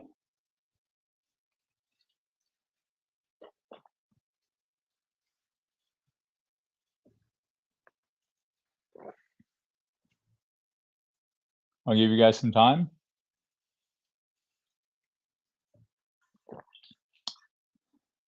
No, not the bottom, but the middle, right? Because short false was the higher probability. So I'm going to let my cover the queen cover my risk. Then I'm going to let my first cash flow target get more of the meat of the pie because the probabilities are lining up with it. And then I'll let my runners run into heaven, right? If it wants to do that, because there's a lot of upside targets. All right. So if I put these boxes on, we saw this morning when we were wargaming, right? Let's put on our top box. Think globally. We see that this Globex open and this 50% had high probability.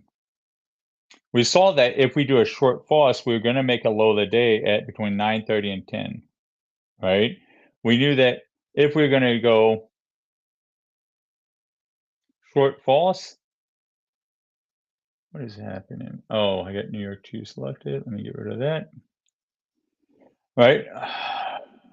If we're going to go short false, we're expecting that 9:30, low of the day, end of day, high of day. So we wanted to get more of the out of the opening price trade, right? And so that's why for the short false, we're going to expect that. For the short true, we went with the top box for our cash flow, and we let runners prove to us if we could hang on that it was going to be an end of day, low day. But we know that, yes, a short true is cool, but at any given moment, it can go towards the higher probability of a short false, right? So we want to hang on to runners for the short false. We want to collect cash flow as quick as possible for the short true, because at any given moment, we don't want to get caught with bad risk management. We can always add 2 at 9:45 or at 10 o'clock for the runners if the true really steps in, right? All right, so there's that. All right, so we know that the first 5-minute candle was red, right?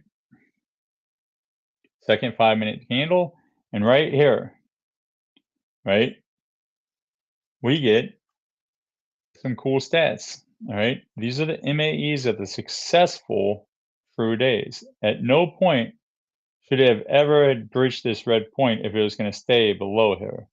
So our risk can go here, right? For pullbacks, so this would be breakout. Front run would have been the last 5-minute candle. And now for pullback traders, they know that this is the area that they should be engaging with price from, because this has got a 90% all the way to 50% probability of successful pullbacks to hit. And this is like 50 to 60 or 50 to 40% probability, and this is like 40 to 1% probability. All right. So that's another thing for you. And we know that right here, we're going to pay attention to this pink line because 50% of the false moves, so right now this would be true if we can stay below this gold box, but 50% of the false moves where we go down to come up and breach this gold box, they came to this level right here. All right, so we know we're going to be looking at that.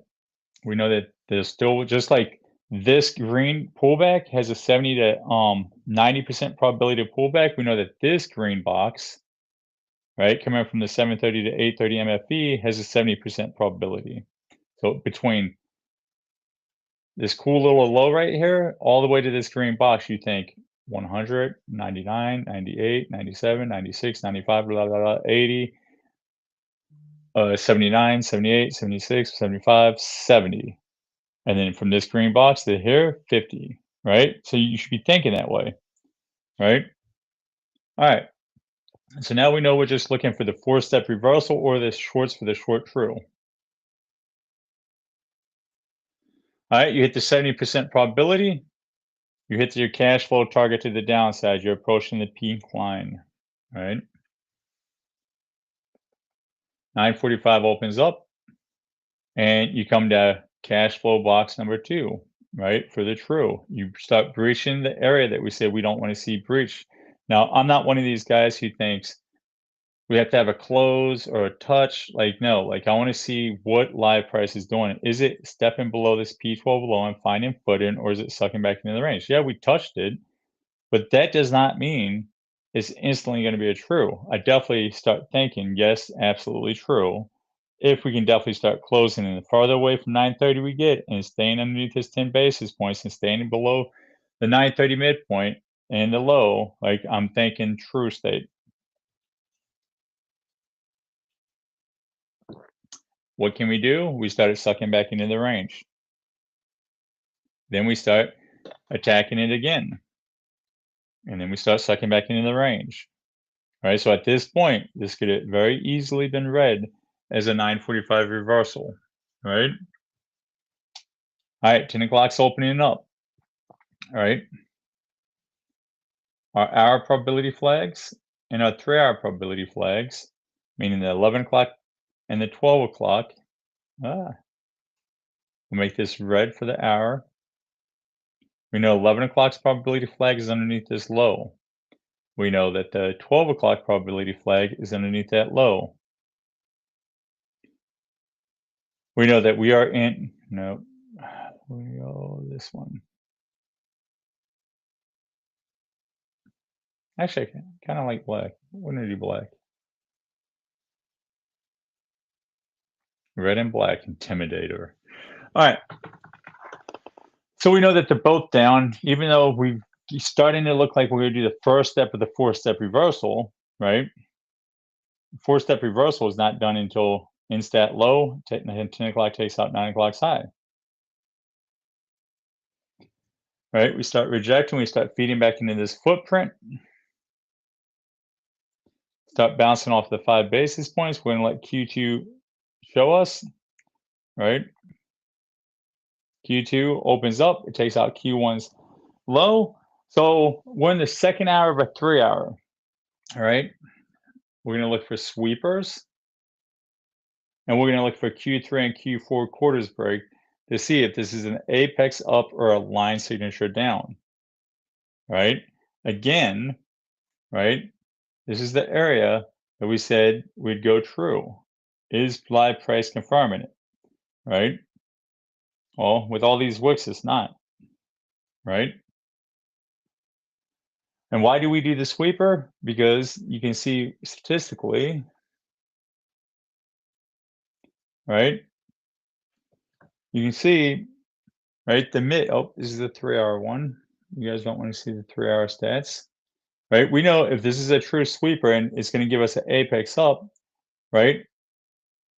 That means it took out previous week or hourly low, right? There's a 66% probability right here. And now our eye is going to focus on can price get back to that previous hour mid, because there's only a 34% probability of that, and there's a 16% probability of that, which is saying this was a good reversal because it's going for the lower probabilities over these beefy high probabilities down here. All right. From a 3-hour approach, you know, it's not something we talk about. Besides with line and apex, right? So we know our eye should be focused on price and that previous hour 50. And so we breach it. Not only do we breach it, but this whole second quarter canceled that whole Q1 high, Q4 low. Now we got a doji alert. And we've got an apex alert for 11 o'clock. And now our hour probability flag flipped up, and our 3-hour probability flag will flip up once we cross over the 9 o'clock opening price. for 12 o'clock. So this will flip up once we cross over this. This is already flipped up, and we got to get quarters guided. We're going to pay attention to how we close this hour, right, in relationship to the opening price.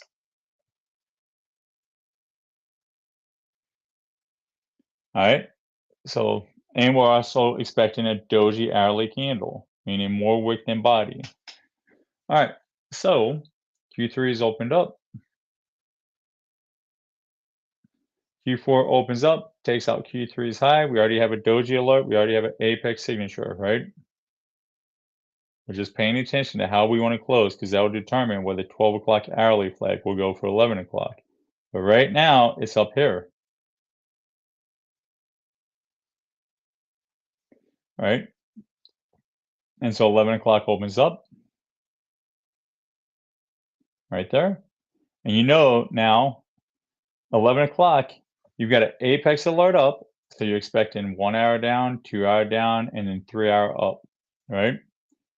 And you know that this probability that is specifically for the hours only is supporting it, right? So the next hour opens up, we're going to pay attention to this open-in price because until we take out this higher low, we're in a C3 state, and the previous hour open-in price matters.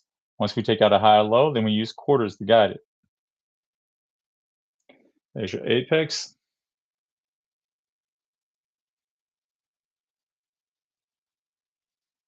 First 15-minute is developed, right? Same signature. We're paying attention to this 50, right? Can Q2 take out Q1's high? Is this a sweeper? Let's see, right? Are there higher probabilities, right? You got a 59% probability right here, right?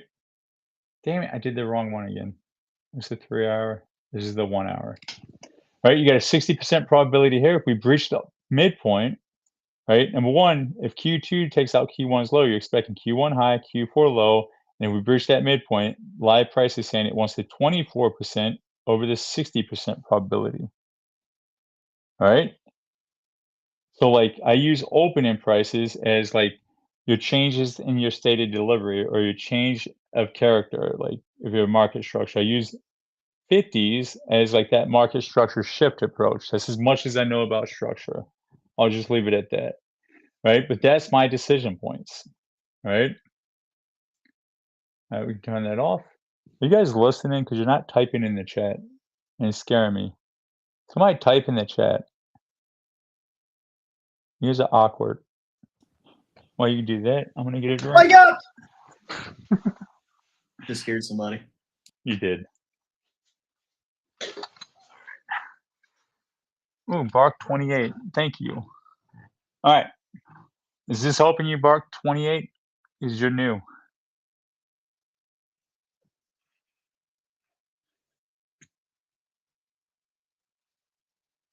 At least I think you're new. Bark 28. Is this helping? Heck yeah. I came on today just for you, brother. Definitely didn't come on for Doji Cat, even though he shows up to all mine for like a year now. All right, moving on. Right, so we're paying attention to can the second 15-minute, which we call Q2 of this hour, take out the low, right? And then can we come here, right? We're already seeing that we're in a C2 state now, and now it's all about the opening price, the current opening price, and how we're going to close in relationship to that. We've already got our apex. So Q2 takes out the low. We're expecting Q1 high, Q4 low for the hour, right? All right. Now the action that Q2 did was it completely sucked back into the range, but our rules don't change regardless of the hour. Q1 high, Q4 low. If we breach it, it's a doji signature. We expect more work than body, right? We know that this is the quarter high that we're looking at right here, right now. And if we break that, then we expect the rest of the hour to end to the downside, right? We know our 12 o'clock hour probability flag is down. We know that our 12 o'clock, the 1500 hour probability flag is down, right? So we couldn't take that one out. We couldn't take out Q2's high. So now we're going into Q4. Now Q3 high is the signature that we're looking for.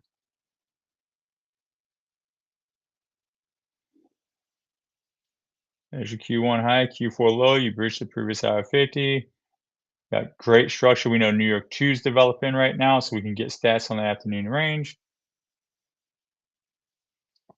All right, so now we're opening up below this opening price, right? We know when we open up, the hour probability flag will be down here and the 3-hour probability flag will be here. We know that this opening price, the 11 o'clock and the 9 o'clock, which just magically happens to stack on top of each other, is the only thing until we take out the low or the high that can shift these probability flags at this point, right? So we're expecting 12 o'clock, which is actually 1300, to come lower. Right, we're expecting 1500 to be lower, right? Unless we get a reversal. There we go. Now we know that the hour probability flag is no longer in a C3 state. It is now in a C2. So this current opening price matters for the 1 hour, and we're going to use quarters to guide it whichever direction it wants to go. And the 3-hour opening price is still up here because we haven't taken out a 3-hour high or low. So we use this one for the 3-hour and this one for the 1 hour. We're starting hour 1 of a 3-hour cycle because it's 12 o'clock.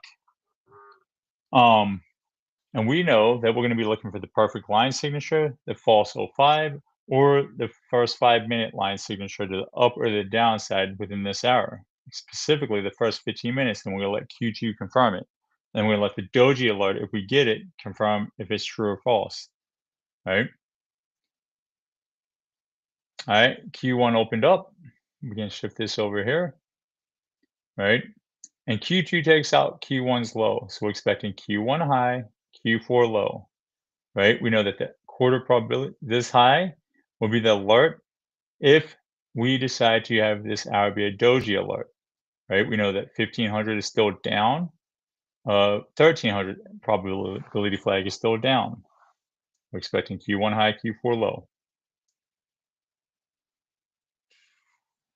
Q3 opens up and we went short out of New York 2. So just like we do for Asia, London, New York 1, we're going to do the same thing. We know that this was a true. We broke London, I believe. Yep, we broke London. Oh, let me put that back on. So just like you saw us do from 7:30 to 8:30, that was our range. In the afternoon, we use 11:30 to 12:30, and the cutoff time is at 1600, right, to pull data from. Right, so now, right, we know that we went short New York 2, right? We already know that the highest probable low of the day is now in the day, right?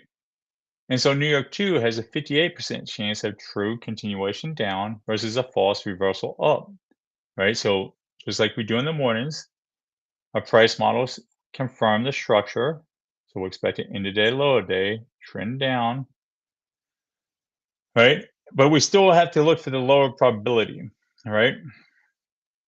Right, so we're going to click on false, and we can see if we go down to come up, 1320 will be the time that it makes that major pivot. 1400 will retrace this, giving you ICT traders that OTE entry, and then we should start rallying up. Now, I'm going to be honest with you, I don't know what we did, but and the cool thing about the way we trade is we know time best, right? Because we have stats to prove it, right? We have stats on when you guys are expecting your breakers and your supply and demand zones to be responded, your structure, right? We know exactly when that's supposed to form, right? Whether we use the daily profile, we know the probability of continuation versus reversal. We know, right? Now, when you guys should be expecting your true and your false based off any time-based range, right? Whichever one you want to draw, however you want to draw it. You guys like soup and stuff?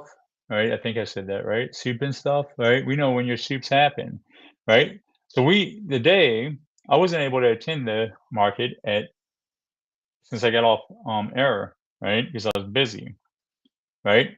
But my process doesn't change at all, right? At all, right? So if I was to jump on at 1300, the first thing I would look for is, did we go directional? Did we break out at 11:30 to 12:30? If no, then just be patient. Use hourly quarters and 3-hour line and apex signatures. But we did. So I know my job is to sell the market until 1300, and then if I see reversal signatures in a Q1 low and a Q4 high at 1300, to start shifting my thought process to longs and start reducing my risk to shorts. right? You see, you don't need to be a statistic nerd like me and Austin are to look at cool little pictures and big numbers. And, this tells us clear as day what to expect. We're going to range from 11:30 to 14:30 if we're going to get the short falls. If we're going to go with the higher probabilities, we're going to start really selling off. Well, let's see which one 11:30 to 12:30 did so far. All right, let's see if we can put the square in the square peg. All right, so I'm going to just paste the true scenario. 11:30 to 12:30 is right here, so I guess I could make it bigger. Right, and then I'm going to, over top of that, paste the false scenario. And then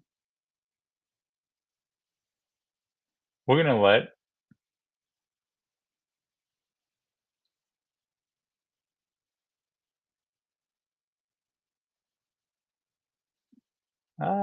I suck at this.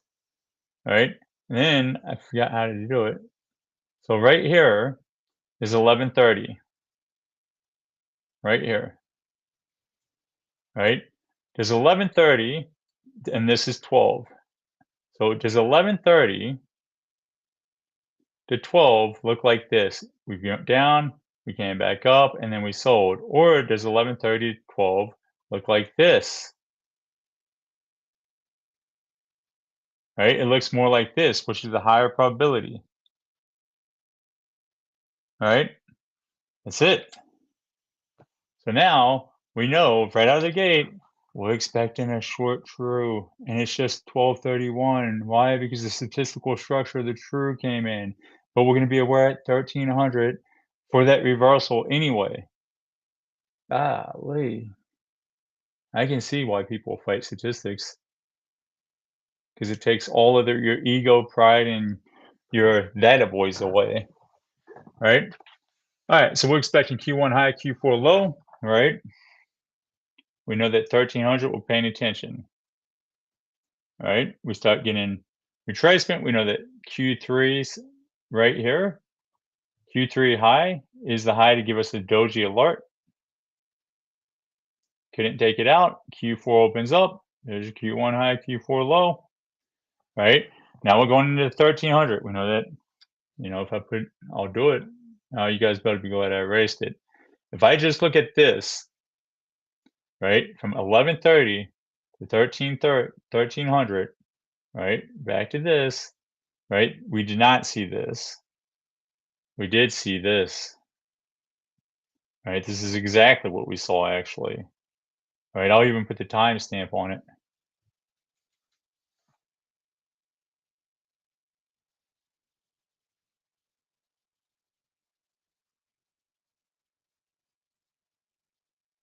All right, this is what we saw. All right, so we know that we're going to be super diligent. We're going to keep selling.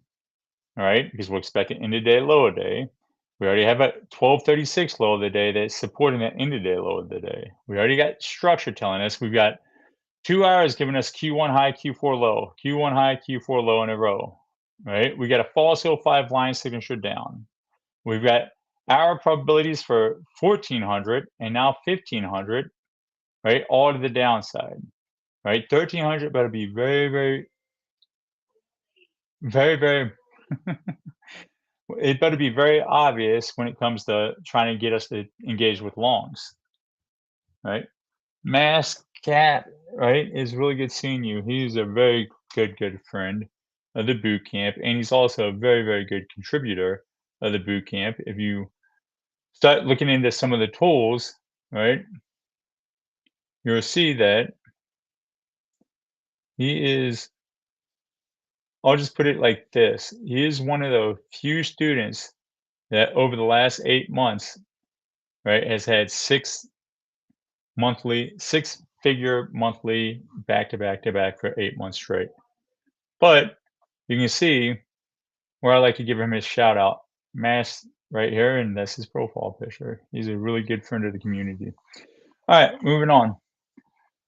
So right? So we know what we're looking for 1300. We know that this is the opening price. We're opening up in a C3 state. This previous opening price matters, right? Once we take out a low, then it becomes a current, and we're going to use quarters. We know that it's the second hour of a 3 hour. We're going to use sweepers and Q3 and Q4 for apex signatures. If we don't get it, we keep selling the rips for a new low of the day. Break out to the upside. Q2 comes out, takes out the low, expect a Q1 high, Q4 low. You know, your 1400 hour probability flag is still down, your 15 is down, and your low of the day zone for a short true is still right here. It's pretty freaking magical.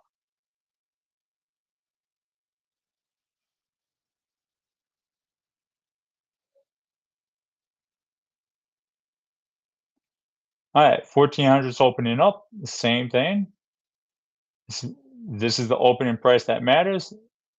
1 hour probability flags here, 2 hour probability flags here. We did not get the pivot that we were looking for at 1300, so we should still be selling rips. And there, stop. We're going to rewind. Anyway, same thing. We breached right here. So our probability flag flipped up, and then Q2 took it out right there. So you're expecting Q1 high, Q4 low, end of day low of the day, right? That's all she wrote.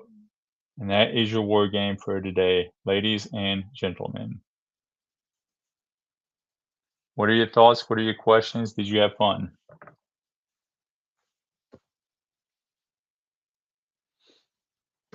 Tell you one thing, I didn't have fun with Trump. You gotta, you know what? You gotta get stopped out to get TP, man. That's just part of trading, dude. Like Gunship completely annihilated today. Like it destroyed it. Yeah, it did really well.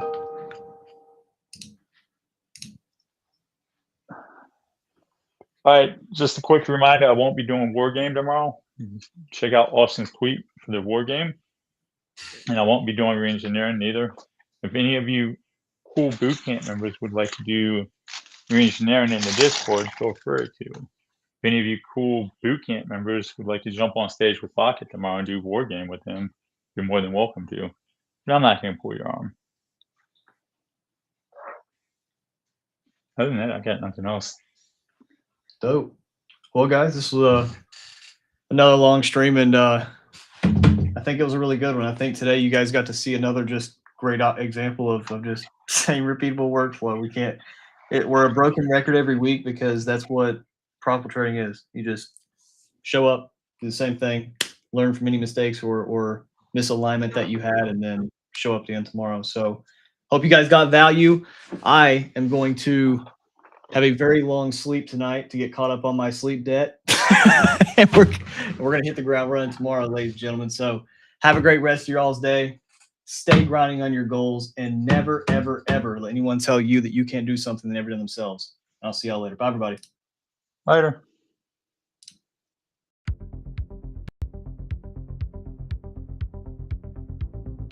Are you stuck doing market shenanigans? Stop trading on feelings. Luck is not a strategy.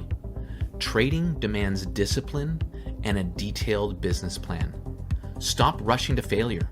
We teach objective statistical trading. We turn market noise into quantifiable facts with our bleeding edge tools at thedailyprofiler.com. Journal your trades, your thoughts, your wins and failures. It ties everything together into a single place. Your journaling software isn't just a diary, it's your personal risk manager, locking down your risk parameters daily and weekly. Let the platform show you the advanced statistical analysis of your decisions and their outcomes with a professional grading system, including backtest valuations, generating deep insight, and showing you exactly where you have to focus on. Master the Daily Profiler. It instantly defines the market environment. Utilize the 4 steps for perfect reversal alignment. You gain instant clarity with our indicators. See the exact levels, 05 boxes, hourly, quarterly, and 3-hour logic. We provide the foundation for your success. Forget guessing candle fortunes. Our candle science uses previous open, high, low, close patterns to predict the next bar's probability. This means replacing subjective chart storytelling with objective statistics only. Knowledge means nothing without execution. That is where the pack steps in. Join an elite community focused on collaboration. Get guidance from experienced squad leaders. True mastery requires live market repetition.